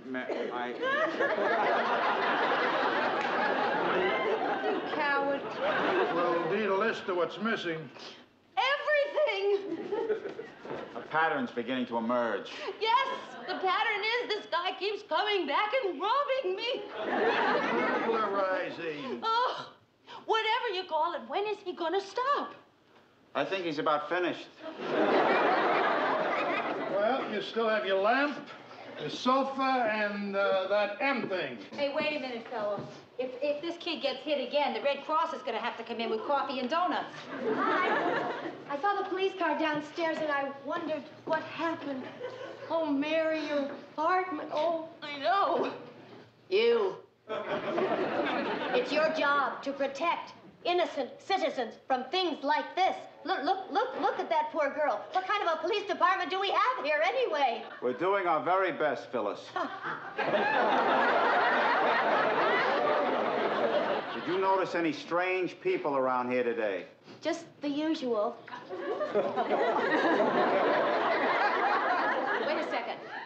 Wait a second. As I was leaving for my Esperanto class, I saw a big truck parked right out in front. I didn't think anything about it at the time. Can you describe this big truck? Yes, officer. It was a truck. Big. Phyllis, please try, because the only hope I have of getting my things back is if you can remember. So, Phyllis, if you could. It was blue. Good. Good. Or was it green? I don't know. I didn't see it. I guess it was blue-green. Sort of an off blue-green. Not unlike the color of my new hostess gown. Why don't you give them a swatch? Was there anything else you noticed besides the blue-green? And the license number. The license number? You wrote down the license number? That's terrific. Oh, no, I didn't write it down. I remembered it. You remembered all those numbers, all those letters? I just have one of those minds. She does. She has one of those minds. All right. What's the number? BB7 77777. Good. I'll put an alert for this big truck. Jackson, put in an alert for that big truck. A major clue. That's, to have a license plate and the color. Great. We're really making headway. Officer Tully, I want to apologize for acting so emotionally before, and you're doing a great job. Thank you. Thank you. Well, when you're studying to be a detective, you kind of get a sixth sense for these things. Hey, Mary, you know what you need, kid? A good night's sleep. Why don't you stay up at my place tonight? You're perfectly welcome to sleep at my place. Oh. Or even stay at... Don't say it. I am on duty. Why can't my partner learn to use the horn? You know what I mean? Just a little beep, that's all you need. I can't forget the old superstition about bad things coming in threes. I walked into my apartment last night. I looked everywhere, even the refrigerator. Well, a little bit of paranoia is a character developer. I haven't slept more than a couple of hours the last few days. I keep thinking he's going to come back and steal my sofa, too. Look, Mayor, I don't know if you can use any of this. We've had it around for quite a while. Oh, Murray. Well, they're practically antiques. Now, this is an alarm clock, and it's so old it has Roman numerals. Oh, Murray. And here's a waffle iron in case you have any waffles you want to iron. Oh, that's very nice. Murray, that's so sweet. Thank you. Well, it was all Marie's idea. Oh. Morning, Murray. Morning, Lou. Morning, Mr. Grant. Mary?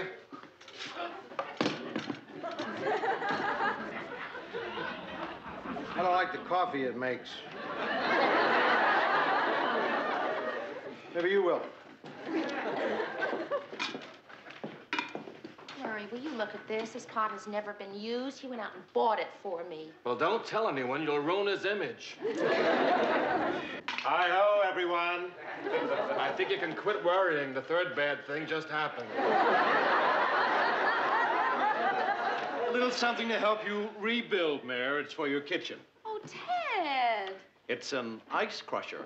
Oh, Ted, that's sensational. You know, I've always wanted an ice crusher, but it's the kind of thing you never think to go out and buy for yourself. Thank you. Is it electric or manual? All right, so it isn't one of those big electric fancy ones. What's wrong with that? Calling that an ice crusher is like giving someone a match and calling it a barbecue. Here, Mayor, I'll show you how it works. You put an ice cube in your hand here, see? And then you strike it like this, and voila! I've always wanted to know what voila meant, and now I know. It means I've got a handful of crushed ice. You're some joker. Thank you, Ted. The last of the big spenders. Oh, come on. It's the thought that counts. I know, and he has cheap thoughts. Newsroom, Mary Richards. Larry Tully. Officer Larry Tully. Well, I'm fine, thanks. You did? Oh, that's great. Yes, thank you. Yes, I'll be right there. Goodbye. That was my policeman. Officer Larry Tully. They think they got the guy who did the robbery. I have to go down to the police station. Hey, that's great. Oh. Well, now that you know the guy's been caught, maybe you won't be so nervous. Oh, come on, Murray. I was never really nervous.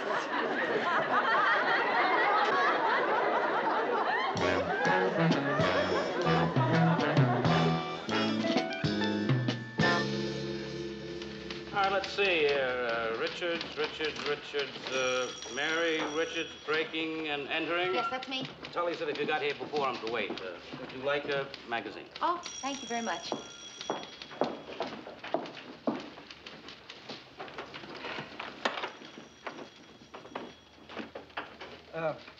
Don't he look like a nice fella? Wanted for murder, assault, and armed robbery. Triple threat. You just can't tell anything about anybody by looking at him. True. You know what I do every morning? Get up and go over to the park and sit on a bench. Ever since I was a little kid, I've seen old men sitting on park benches. It's kind of boring, but I figured it's my obligation. That's very nice. What are you here for? Robbery. Really? No. No, I was robbed. Burglarized. That's bad. A lot of that going around. Especially in my apartment. Happened to me twice. I've been mugged 13 times. Well, you certainly don't look it. Oh, I guess I'm just mug prone. Of course, hanging around the park doesn't help. You'd think those muggers would go to a nicer neighborhood so they could make a better living. Yes. Tell me, have you ever been to one of these identifications before? 13 times. You just go in that room over there and they line the guys up. It's better than sitting on a park bench. Yeah. Well, I'm going to have a pretty difficult time identifying this man. How come? I've never seen him before. That'll make it tough, all right. Hi. Hi. Oh, hi, Jerry. Hi. Well, what do you think? How do you like it? What? Oh, congratulations. You made detective. No, it's just a new suit. Oh. Well, you certainly should be a detective. Thank you. Do I have to see the burglar? No. Oh, good. One thing. Did he have hairy arms? Yes. I knew it. No, we just want you to identify some of your things. You got my things back? Well, we think so. How did you do it? That's terrific. Well, Jackson and I had just come on duty, and we were cruising when we spotted the truck. And you recognized it from Phyllis's description? No, they had changed the license plate, but there was still something suspicious about it. They were trying to make people think they were one of those charity groups. Well, that certainly was pretty tricky of them, wasn't Well, it? it would have been, except for the name they had printed on the truck. The Salvation Navy. Stupid people. Well, I think you did a wonderful job. Thank you. You know, this man is a wonderful policeman. He really should be made detective. Yeah, I'll see what I can do. He's the same rank as I am. Forget and get the receipts for everything she takes. Right. My TV set. Your alleged TV set. And my alleged clothes. Oh, great. The rest of the stuff is down at the warehouse. Oh. Hello, Miss Richards. Oh, hello, Officer Jackson. Did Officer Tully tell you you'll have to leave one of your dresses for evidence? No. Oh, yes. Oh. Well, here. No, that's my favorite. I want to wear that tomorrow. All right, take this one. You know, I like that one. Do you like Yes, that? it's nice.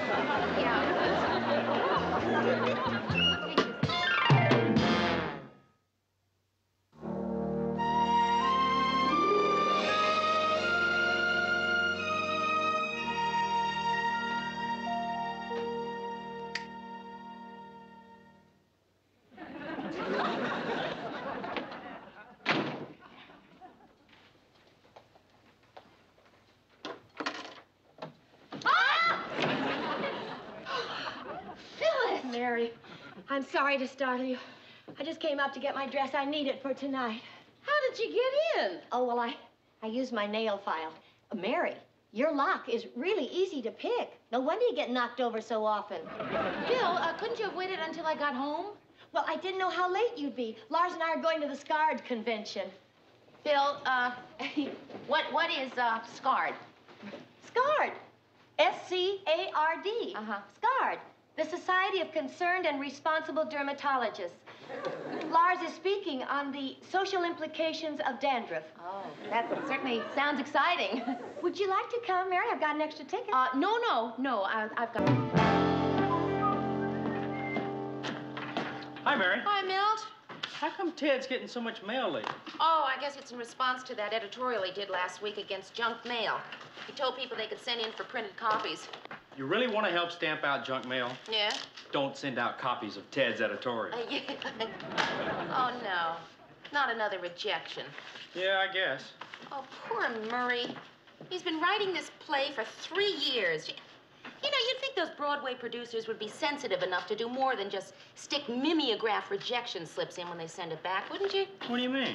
Well, you know, something that like a nice handwritten note saying, "Good work, Murray. Nice try. Love, David Merrick." Well, when you shoot high like Murray's doing, you gotta expect to be disappointed. I know. What do you mean, you know? You don't think I want to stay in the mailroom all my life. I've got my eye on another job. Oh, what job is that? Yours. Well, why not? No reason you couldn't be associate producer? Yeah. I like the title. The work seems easy enough. I just don't know if I can take the cut and pay. Hi. What do you say, Mel? Morning, Mr. Grant. Hi, what? Another one, huh? Yeah. That's bad. No, poor Murray. No, not poor Murray, poor Lou. You know, he's been using our postage machine to mail these. I sure wish he'd stop this. Oh, you don't mean that. Oh, yes, I do. Oh, come on, Mr. Grant. What's wrong with Murray wanting to be a playwright? Look, Murray is a terrific news writer. He makes Ted Baxter sound almost intelligent. What's wrong with doing that for a living? Well, nothing. It's just, What do you know, want to be? What do you mean? I gather you have some ambition beyond that of associate producer. Well, just, you know, wife and mother. But other than that, I'm perfectly happy doing what I'm doing. Then you're the only one in the office. Perhaps the whole building, maybe even the world. Everybody wants to do something else. Look, this is a little something from Ted. It's a television series idea called The Ted Baxter Show. What's it about? Beats me. All he submitted was the title. I guess he thought I could just take it from there. Here's an idea for an original musical comedy from Gordy the Weatherman. Fair and warmer. How is it? Predictable. And here's the worst one of them all. My novel. Mr. Grant, you wrote this? Hmm? It's beautifully typed. That's what the last publisher said. I thought I was going to be the new Norman Mailer or something. What's it about? It's based on my experiences on Iwo Jima and Guadalcanal. Oh, wow, that sounds exciting. You want to read it? Oh, yes, I'd really like that. 22 publishers used the word dull.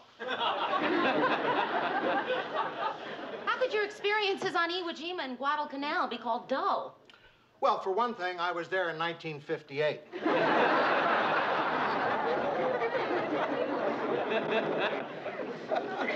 Morning, Mary. Oh, hi, Murray. Listen, I just made some fresh coffee over there. Why don't you go have a cup? Do you know, Murray, we never see enough of each other. How's Marie and all? She's, what, 7 months along now. Why don't you come over to the house for dinner? Say, Thursday? Where is it? On your desk. Oh, boy. Oh, come on, Murray. Listen, you know how many times Noel Coward's first play was turned down before it was finally produced? How many? I don't know, but I'll bet it was lots of times. Not this many. Murray, why do you want to do that? Well, it just seemed like the appropriate thing to do. That's where it belongs. It does not belong there. I happen to like your play. Well, then I'm glad they sent it back. You can read it again. I'll tell you one thing. That is the thickest rejection letter I've ever gotten. Murray. Go ahead. No, don't go ahead. I know them by heart. Our schedule is full, or unfortunately, we are not in the market for any new productions at this time. How about, and we are delighted to do your play. Yeah, that one too. What? And we're delighted to do your play. We plan to go into rehearsal within the next few weeks. Enclosed are the standard Dramatists Guild contracts for your signature. The Twin Cities Playhouse is proud to have a play of this caliber by a promising new local playwright as part of our 17th season. Wait a minute. I don't remember submitting my play to the Twin Cities Playhouse. Are you sure? Yeah. Well, how do you suppose they got it? Hi, guys. Hi. Say, Murray, I just read this item I think we should use. It's about a man who went on television to make a plea to send turkeys to convicts. For pets or for dinner? I don't know. I think it was in Arkansas. Yeah, I think they're doing the same thing in Arkansas, too. How do you like that? It's spreading from state to state. Speaking of turkeys, Ted, last year when you acted in that production of The Man Who Came to Dinner, what was the name of that theater group? The Twin Cities Playhouse. I'm their resident star. I'm the only really big name they've got. Ted, did you know that they're going to do Murray's play? Oh, are they good? I was hoping they might. I submitted it to them. Where did you get your hands on it? Well, in the mailroom. I accidentally came across it when I was going through my fan mail. I was halfway through it before I realized it was your play. You read the whole script? Well, most of it. I'm surprised it held your interest that long. Doesn't have any pictures. Come on. The point is, Ted submitted it, and they're going to do it, and that's the important thing. Oh, it's important to me, too, Mary. You see, I'll undoubtedly play the lead. If you like some tickets, Murray, I might arrange it for you. Maybe he won't be too bad.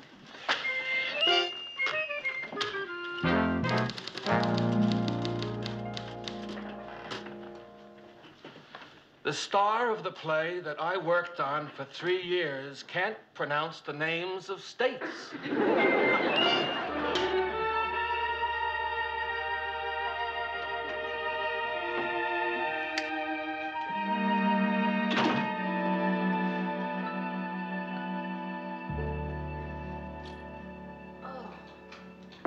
Mary? Mary, are you in there? Yeah, come on in, Rhoda. Mary, I haven't seen you all week. Where have you been? Why'd you call me? Do you care that I was worried sick about you? Wait, don't answer. I left home because of questions like that. Okay, I won't answer. Good. So, where have you been? Tonight, for example. I was, at the theater. They don't dress up much for that anymore, do they? What'd you see? Well, I didn't exactly see anything. Bad seats? No. Oh, Rhoda, if I tell you, you'll make a whole big deal out of it. I'll make a whole big deal out of it if you don't tell me. That's true. Well, I'm in, sort of a play. Oh. And I didn't tell you because I knew if I did, you'd start putting it down. Why would I do that? Because you're very, competitive? Well, yeah. You're wrong. I'm very pleased you got a big part in a play. Terrific. So what did you have to do to get it? What happened is that Murray wrote a play about a newsroom, and there's a part in it, a girl who works there who's single and whose name is Mary. Wonder why they thought of you. You know, what'd she like, this girl in the play? Real, cute and perky, right? Well, yeah. Ted Baxter talked me into auditioning for the part, and I got it. You know, it's really kind of fun. I'm having a lot of fun with it. You know, Mary, I've had quite a bit of theatrical experience myself. Oh, really? No, I didn't know that. Barbara Streisand and I went to high school together. Uh-huh. We did. Well, not exactly together. I mean, she was there 3 years after I was. But it was definitely the same high school. Well, with all that theatrical background, then you undoubtedly know it's not all tinsel and glitter, right? I mean, Rhoda, look, I do have to memorize this play by day after tomorrow, so... Oh. You know, Mary, it gets lonely at the top.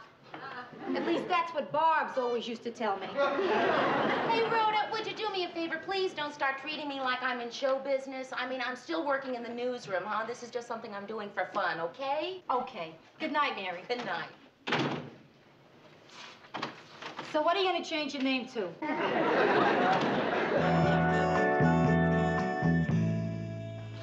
Good morning, Mary. Hi, Murray. I thought rehearsal went pretty well last night, didn't you? Well, it's coming along, except for Ted. You know, you're really very good. You've got a real flair for comedy. Oh, thanks. I had a little stage experience in college. No, like what? I was a homecoming princess. That's terrific training, all right. Yeah. Well, who needs experience when the part is that good? I mean, it's so funnily written. Hey, thanks. Hey, Murray? Do you really think that I'm that dumb? What are you talking about, Mary? Well, you know, it can't be a coincidence. The girl I play has my name. She works at my job and is pretty much of a, dum-dum. Mary, it isn't you. Sure, the character is somewhat like you in some ways, but I made that stuff up about her being a dum-dum for the sake of the comedy. Now, look, I'm a writer. Some of it is like you, and some of it isn't. Well, what about the part about her being attractive? That was based on you. Yeah? Thank you. Murray, I took the liberty of reading your script last night, and it's very good. Well, thank you, Lou. Very good. However, I'm a little confused about the character who's the head of the newsroom. Believe he's called Lou. Every time he speaks, he seems to be yelling or shouting. Does somebody around here named Lou do that? Mr. Grand, Murray is a writer. Some of it is like you, and some of it isn't. Oh, I see. I was certain that was it. I was also fairly certain that in your rewrite, you changed the name of that character. You know, I intended to do that. I thought you might. Thank you. Oh, Murr. I'm having a little disagreement with the director. He refuses to put up applause signs. Ted, I don't think they have applause signs in the theater. Well, then how do the people know when to laugh or applaud? In your case, it might be a problem. One other thing, Murr, I think the script needs a little pinching up. You mean punching up? And who said it needs punching up? Well, my lines are a little weak. I mean, everybody's getting laughs but me. Work on it, will you, Murr? I've got to have it all put on cue cards pretty soon. If there is nothing else, I have work to Oh, about do, my Ted. part, Murr, the anchor man. I'm sure it'd be easy to punch it up a little. I mean, it's so rich with material. Actually, it was the hardest part to write. Oh, why's that? Because, Ted, basically, I consider anchormen to be colorless and dull. Many of them are. Work on it anyway, will you, Murr? This must be fun for you, seeing your play come alive like this. Come on, Murray. There are some good points about Ted being in the play. Name one. Well, like he got it produced for you in the first place. Name one. Come on, Murray, it's your play. People are finally going to see it. You had to say that? The fewer people who see it, the better. Oh. Murr, I just remembered. I think I have a marvelous surprise for you. You have a case of laryngitis coming on? Oh, no. I have pulled off the coup of the year. I arranged for John Steinmetz to come see us opening night. Well, that's good. At least we'll have one person there. Happens to be the drama critic for the Times Herald. Pulled a couple of strings, and he's coming to review us. Mary, remember how rotten I felt when I thought my play was being rejected again? Uh-huh. Well, looking back on that now, I think it was a high point of my career.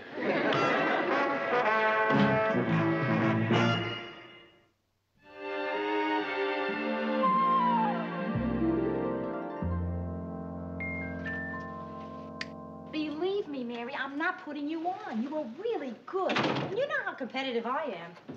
I was just playing myself, Rhoda. Cute and perky and dumb. Hey, you want to know how good you were? You were so good, I was filled with hate and envy. You're not just saying that? No, I mean it. Thanks. Boy, oh boy, that Ted Baxter, I now have a new standard for terrible. Yeah. Oh, I can't imagine what that critic is going to say about it. Hey, maybe I better tell you now, Mayor, sort of soften the blow. I was sitting next to him and he kept taking notes. He was writing down words like bad and awful. And a couple I don't think they'll print. No, Rhoda, I saw where you were sitting. It was next to the director. Hey, will you give me a hand? Sure, whatever. Put this stamp on the table? Mary, I think one is plenty. From what I could hear, that not that many people are going to come to the party. How'd you get stuck giving a cast party anyway? In New York, we'd all go to Sardi's and wait for the reviews. Hey, that's a great idea. Let's go to New York and wait for the review. I'll get it. Thanks. Hey, listen, no matter what you think, you were terrific tonight. Coming. Hi, Ted. We were just talking about you. Thank you. Thank you. Ted, you've met my friend, Rhoda Morgenstern, haven't you? Yes. No, I don't believe we Yes. have. I guess I've met you, but you haven't met me. I guess that's it. Oh, what did you think of me tonight? Well, Ted, you were just incredible. You're too generous. Yes. Say, Mayor, I lost track. How many curtain calls were there? 1. It must be Murray and Marie. Oh, I bet he's a happy man tonight. Hi. Author. Where are your friends? The ones that were with you at the theater? They had to go home. Right after the first act. Oh, what a darling apartment. I thought that the play went just great, didn't you, Mary? Oh. Oh, Mary wrote quite a play. I'm so proud of you, honey. And you were really just great, Mary. Oh, well, no, Marie, you, with a part like that. What did you think of me? You were just unbelievable. Thank you. What did you think, Mary? You were everything I expected you to be. Thank you. Well, can I get a drink for anyone? Nothing for me, Mayor. Well, I'd love some milk. Yeah, I'll have a double scotch. He's drinking for 2. The only good thing is he or she wasn't here to see the play. You know, I think it went awfully well tonight. I'm sorry I forgot a few lines, but I think I ad-libbed my way out of it very neatly. Ted, saying excuse me and walking off the stage to check your script is not... By the way, Mary, where's Lou? Oh, he stopped off the Times Herald to pick up the reviews. Is there such a thing as a triple scotch? Say, Mayor, you know you're too modest. Why didn't you come out with me for that second bow? Because I thought we were supposed to wait until someone applauded. I'll get your milk. What are you doing in here? Trying to think of a new word to tell Ted if he asks me again what I thought of his acting. I've run out of non-committal ways of saying rotten. Would you just get out there, please? I invited you here because you're fun at a party. Mary, I'm fun at a party where there's a lot of single men, and you do what my mother used to refer to as mixing. I am not fun at a party where one of the men is here with his pregnant wife, and the other one is going steady with himself. Rudy, would you just please go out there and get the conversation started? But just don't bring up anything that has anything to do with acting. Gotcha. Hi, all. Did any of you know that I went to high school with Barbara Streisand? Who? Mary! And then, when Barbara and I were in the 10th grade, we started harmonizing together. And that's when I told her, Barbs, I said, don't get your nose fixed. And the rest, of course, is history. Mayor, what did you think of me? Oh, Ted, playing opposite you was just... Thank you. Mr. Grant, how's the review? Well... He loved it, right? What'd he say? Well, I can't find it. Where is it? Reviews aren't on the front page, Ted. It's on page 26. Tragedy strikes Twin Cities. Wait a minute. That's not it. There. Bomb hits Minneapolis. That's it. There's been the atomic, there's been the hydrogen, and now the worst bomb of them all. A play about a newsroom called All Work and No Play. I'll vouch for the second part. There's no play here. How does he like it so far? Mary, why don't you read the rest of it so Ted can hear it? Not everything about the evening was a catastrophe. The intermission was satisfactory. The main character is a TV anchorman. I want absolute quiet. If I were you, I'd ask for noise. Played by an actor named Ted Baxter, who obviously has no conception of what a TV anchorman is like.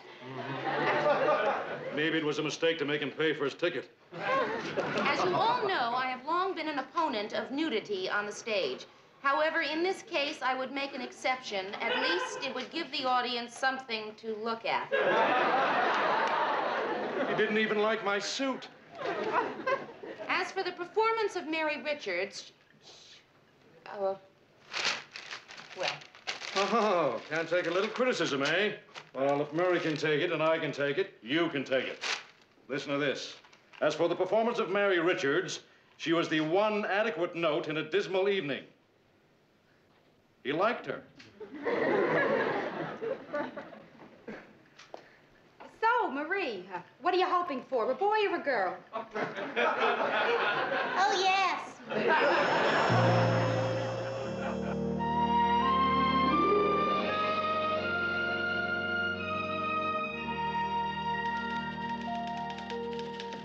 Morning, Murray. Hi. What's the matter?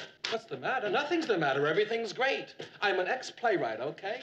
Or as John Steinmetz so aptly put it, a play wrong. It's a good play, Murray. John Steinmetz didn't think so. So he's only one person. But he told $500,000. That doesn't mean they'll all believe it. No? My sister already canceled the tickets for tonight. Murray, I can't believe that you're going to let one man's opinion really get to you like this. I mean, you have to trust yourself. You must know your play is good, even if the production was lousy. A writer has to know these things. Like, I wrote a book, and I don't care what anyone says. I know my book is rotten.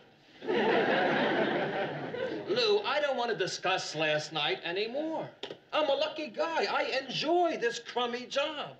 What's so bad about being a no-talent failure? Oh. Good morning, everybody. See how beautiful being called adequate is? Murray, if what I have here doesn't make you feel better, then nothing will. I don't think Norman Vincent Peale's going to do it for me today, thanks. These are books of play reviews, including some of John Steinmetz's more memorable criticisms when he was reviewing plays in New York. Mary, what are you doing? Would you just listen, please? In my time, I have been to some funerals and even a couple of wakes. But last night was a first for me. I watched an actual death, a happy little number that should take a hint and expire quickly. Death of a salesman. Nope, it's right there. Listen to this little beauty. If you love George Bernard Shaw coupled with great music, I suggest you put Mozart on your phonograph and read Pygmalion. But don't go to see an abomination called My Fair Lady. Lou, he hated My Fair Lady.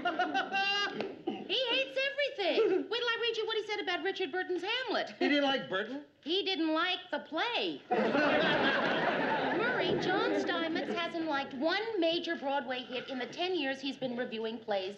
He hates everything. What did I tell you, Murray? But I wanted to be the first thing he liked. Oh, Murray, the point is he has been wrong every time. I wonder, does that mean that I wasn't even adequate?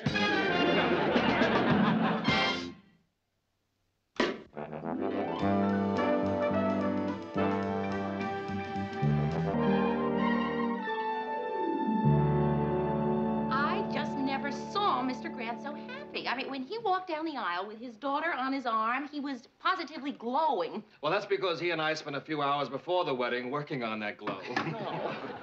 Gee, I don't know what it is about weddings. Everybody is just so happy and filled with love.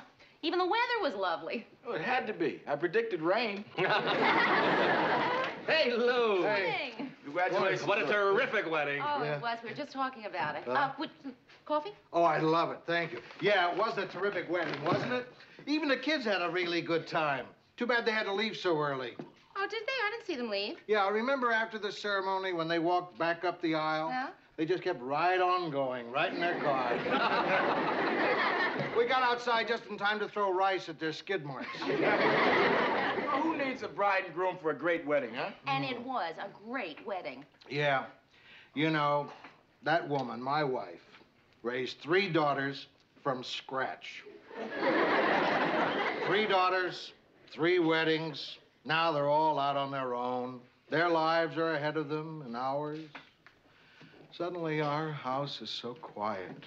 Must be an awful feeling. No, it's a great feeling. For the first time in our lives, we can be alone together.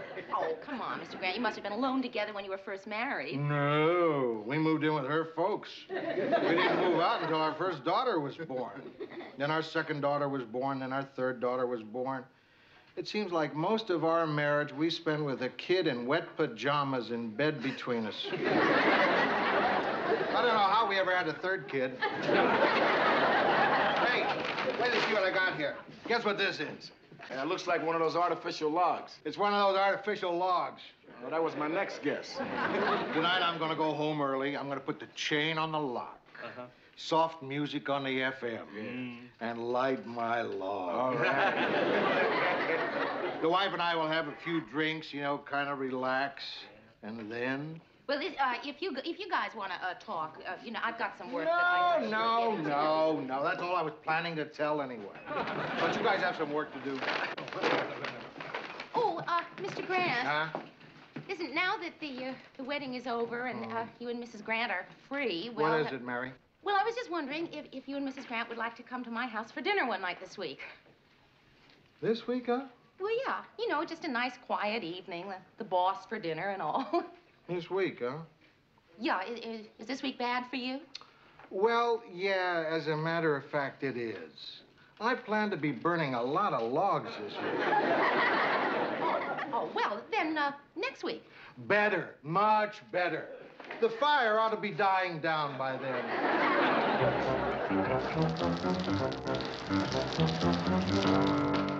Hey, everybody. Hi, Gordy.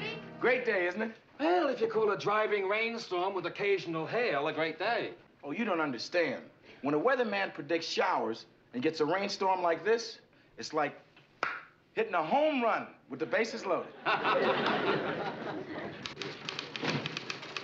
Hi, Lou. Hi, Lou. Morning, Mr. Grant. 5 mornings in a row. Maybe he's having trouble lighting his log.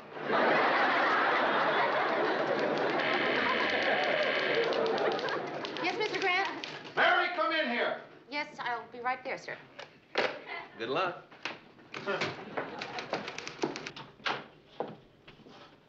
Mister? Who messed up my desk? Well, I straightened it up for you. I don't like it straightened up. I like it unstraightened up.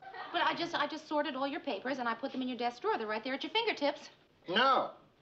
The top of my empty desk is at my fingertips. What I'm trying to say is my desk is my castle. For years, when people saw my messy desk, they knew I was working.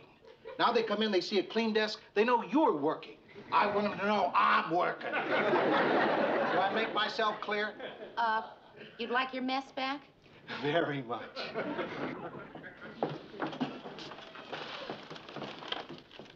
think this pile was here. This was here, there, there.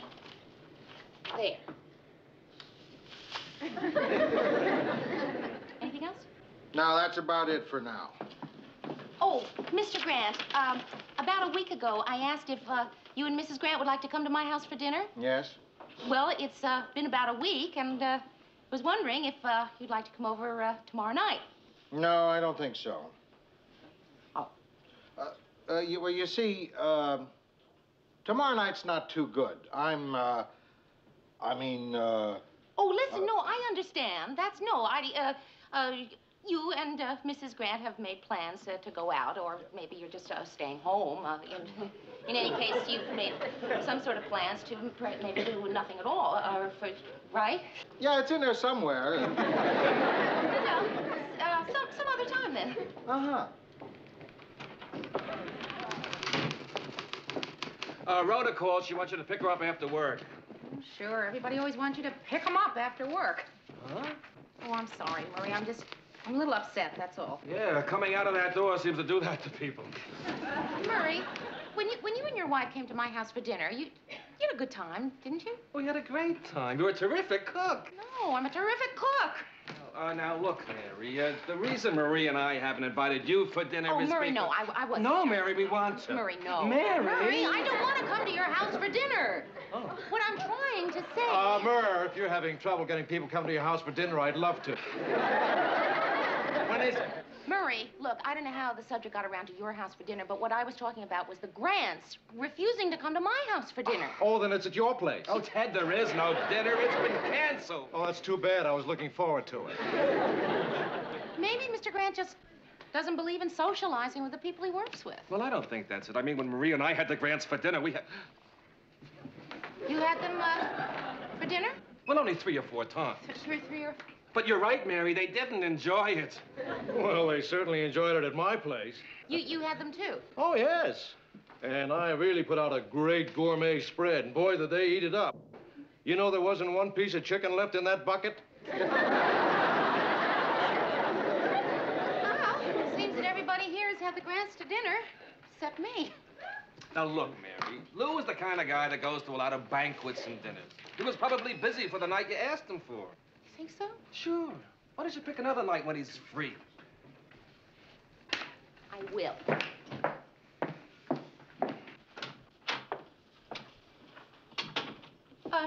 Mr. Grant. Huh? Are you busy Thursday night? Thursday night? No, I don't think so. Oh, good. Why? Because I want to have you and Mrs. Grant to my house for dinner. Oh.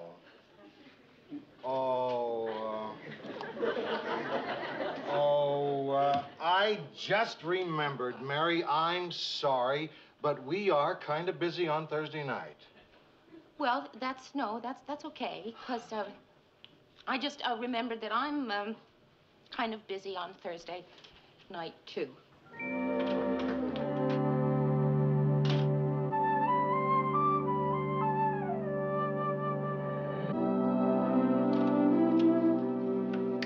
Just wish I knew why Mr. Grant keeps turning me down. I know what you mean.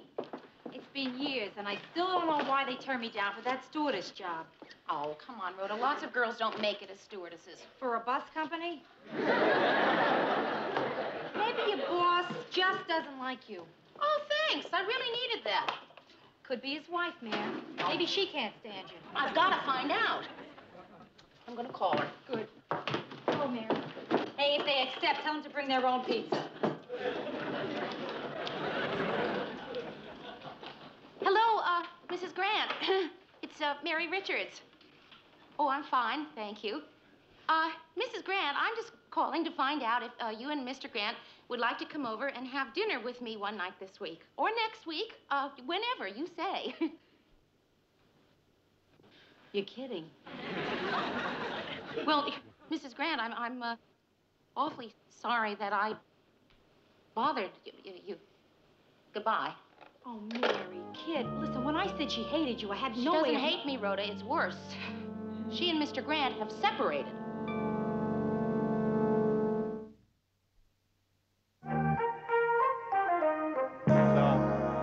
This old Italian fisherman was walking down the road. This is really a great story. It's just funny.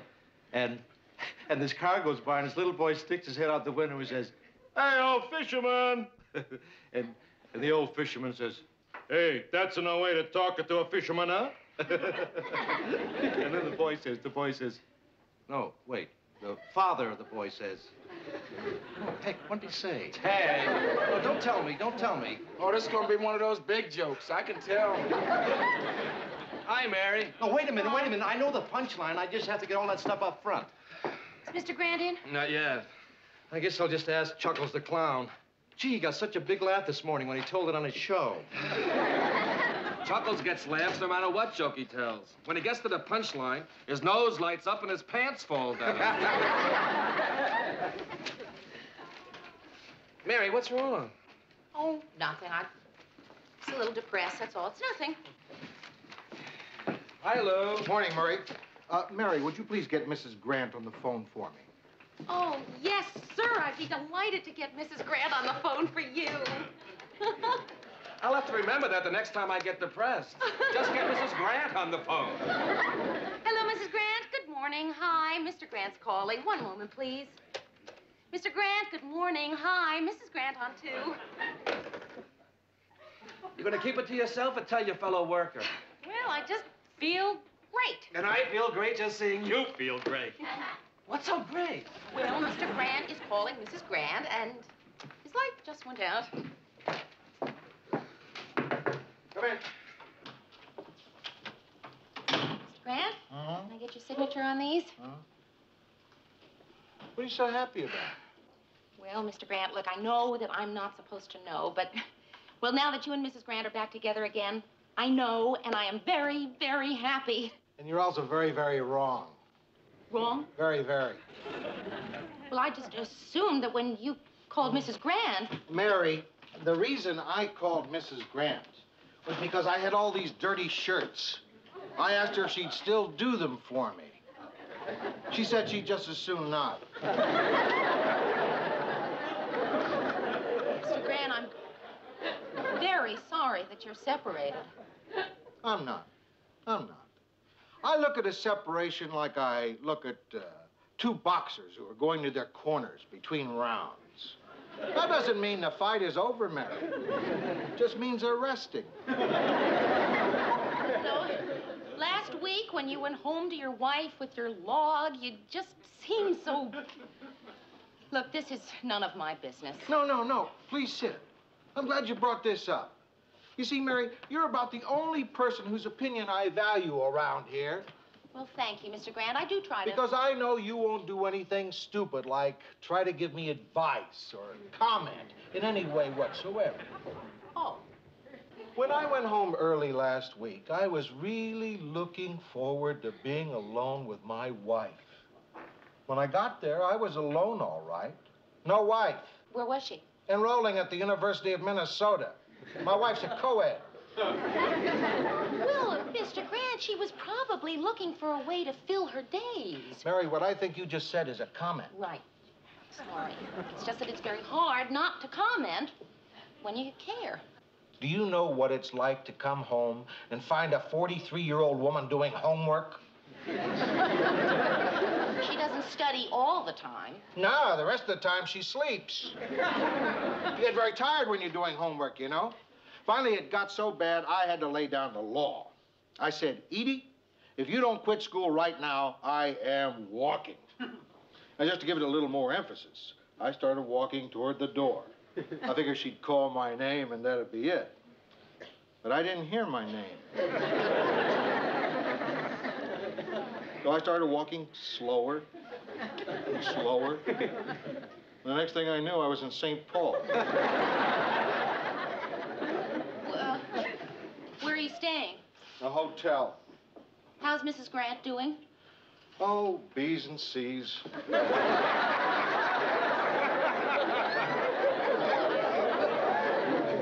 how is she doing living alone? She doesn't seem to mind it. Her schoolwork takes up most of her time.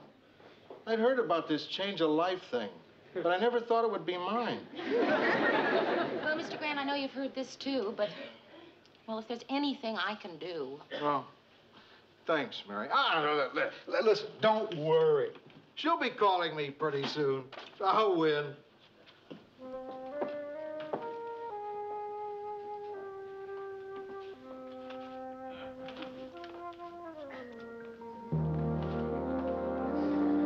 That's no way to talk to a fisherman, huh? Then the father of the boy says, and I wrote it down so I'd get it right. The father of the boy says, yeah, but that's a great way to talk to a... Can you make that last word up? It looks like muff-laugh. Muff-laugh. Well, I see nothing happened while I was gone. It still isn't happening. Ted's been trying to tell the same joke for the past 20 minutes. Good. I could use a laugh right now. Well, you better not listen to him. What did Lou get you for this time?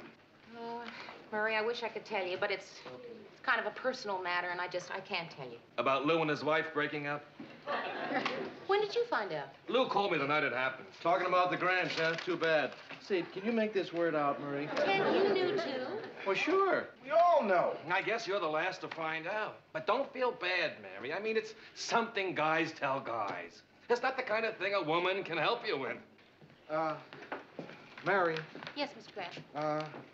It just occurred to me that I could use a little female advice. I mean, you're a woman, and I'd really like to hear what you have to say about all this.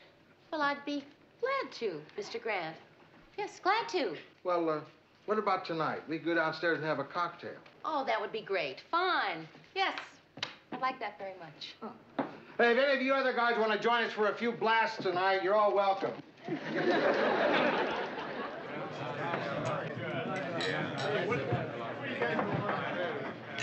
Bourbon 7. Scotch rocks. Scotch water. Cream de menthe frappe for the lady. Oh, no, that's for him. So that's why your tongue is always green. There, I got it. Happy hour is over in 4 minutes. Shall I order your next round now? Yeah. Look, I'll take care of it. No, I got it. No, look, Gordy, I'll take care of it. I got it. I have some extra money. You might... Now, hold it. I have a simple solution to the problem. Murray said it first, so he pays. Gordy gets the third round. Who's got the round after Gordy? I guess that's you, Mayor. 10. I'm just kidding. Could you tell I'm kidding? Well, here we are. Yeah. Uh-huh. Sure is good to be out drinking with the boys. Yeah, it's healthy to get away from my wives once in a while. I'll drink to that. Amen. Say, Gordy, what did the twins do last night? Oh, it was too much. They were falling all over themselves. Gordy, I didn't know you had twins. No, Mary.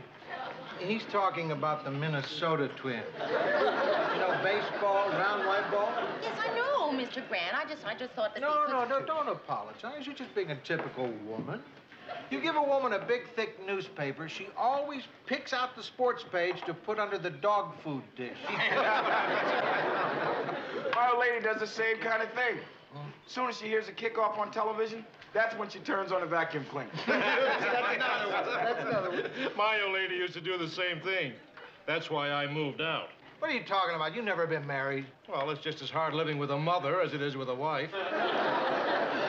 Oh, a real old lady. Imagine my wife wanting to improve herself by going back to school. And at her age, she doesn't want to be a housewife anymore. So what's she taking in college? Home economics. She's going for a master's, then a PhD. Mr. Grant, that's terrific. What's the matter with that? Well, for one thing, I don't want us to be introduced as Mr. and Dr. Grant. Women, they don't know what they want. Are you sure you know what you want, Mr. Grant? I know exactly what I want. Here's your second round. Thanks, Murr. Oh, it's my pleasure, Ted. Why don't you try it sometime, see what it's like? I'd like to propose a toast. To men's lib. Let's hang on to what little we got. I'll drink to that. Hold it. I can't drink to that. Mr. Grant, you invited me so that you could hear a woman's point of view. And I've appreciated it. I haven't said anything. I have been sitting here like some kind of idiot acting like I agree with everything you've said. We respect you for that, Mayor. That's right. You're some kind of woman. But I don't agree with everything you've said. As a matter of fact, I don't agree with anything you've said. Oh, that's because you're a woman and you're on their side. Sides?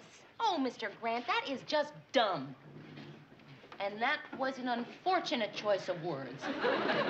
I mean, you're sitting here and your wife is sitting at home and you're both miserable. You're not winning anything, Mr. Grant. You're both losing. What you getting so excited about? Well, he asked me. No, I didn't. Yes, you did earlier back at the office. Oh, yeah. Look, I'm sorry if I put a damper on things, but we'd rather have me be honest, wouldn't you? No, I don't think so. Listen, I've got a date. I really have to be going. Please, don't anybody get up. Now, how are you going to get out? You're right. Everybody get up, please. Thank you very much, and I'll see you all at the office tomorrow. Can I have your drink, Mayor? Yeah, sure, Ted. Good night. Stick to your guns, Lou. Once you let a woman push you around, you're sunk. What time you got, Gordy?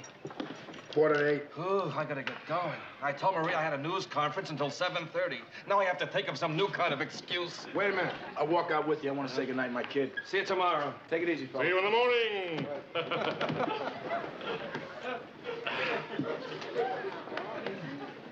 Well, I suppose you have to get somewhere, too. Oh, no, Lou. We can stay out as late as you want. Say, Lou, I got a great idea.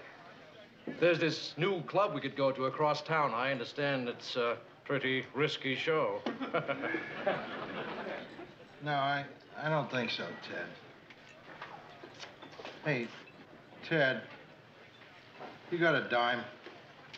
Why, is it my turn to leave a tip? No, I gotta make a phone call. Oh, sure, Lou. Thanks.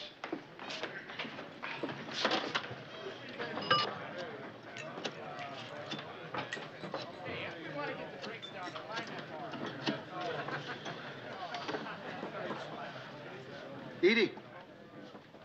Lou. How you doing? Yeah. Yeah. Me too. Listen, Edie, if you're not doing anything tonight, I'm coming home. Yeah. Yeah, I know what you mean, baby. Me too. Yeah, all right. What? Oh, okay. A quarter milk. Pound of butter. Bacon. American cheese. And an artificial log. All right, bye-bye.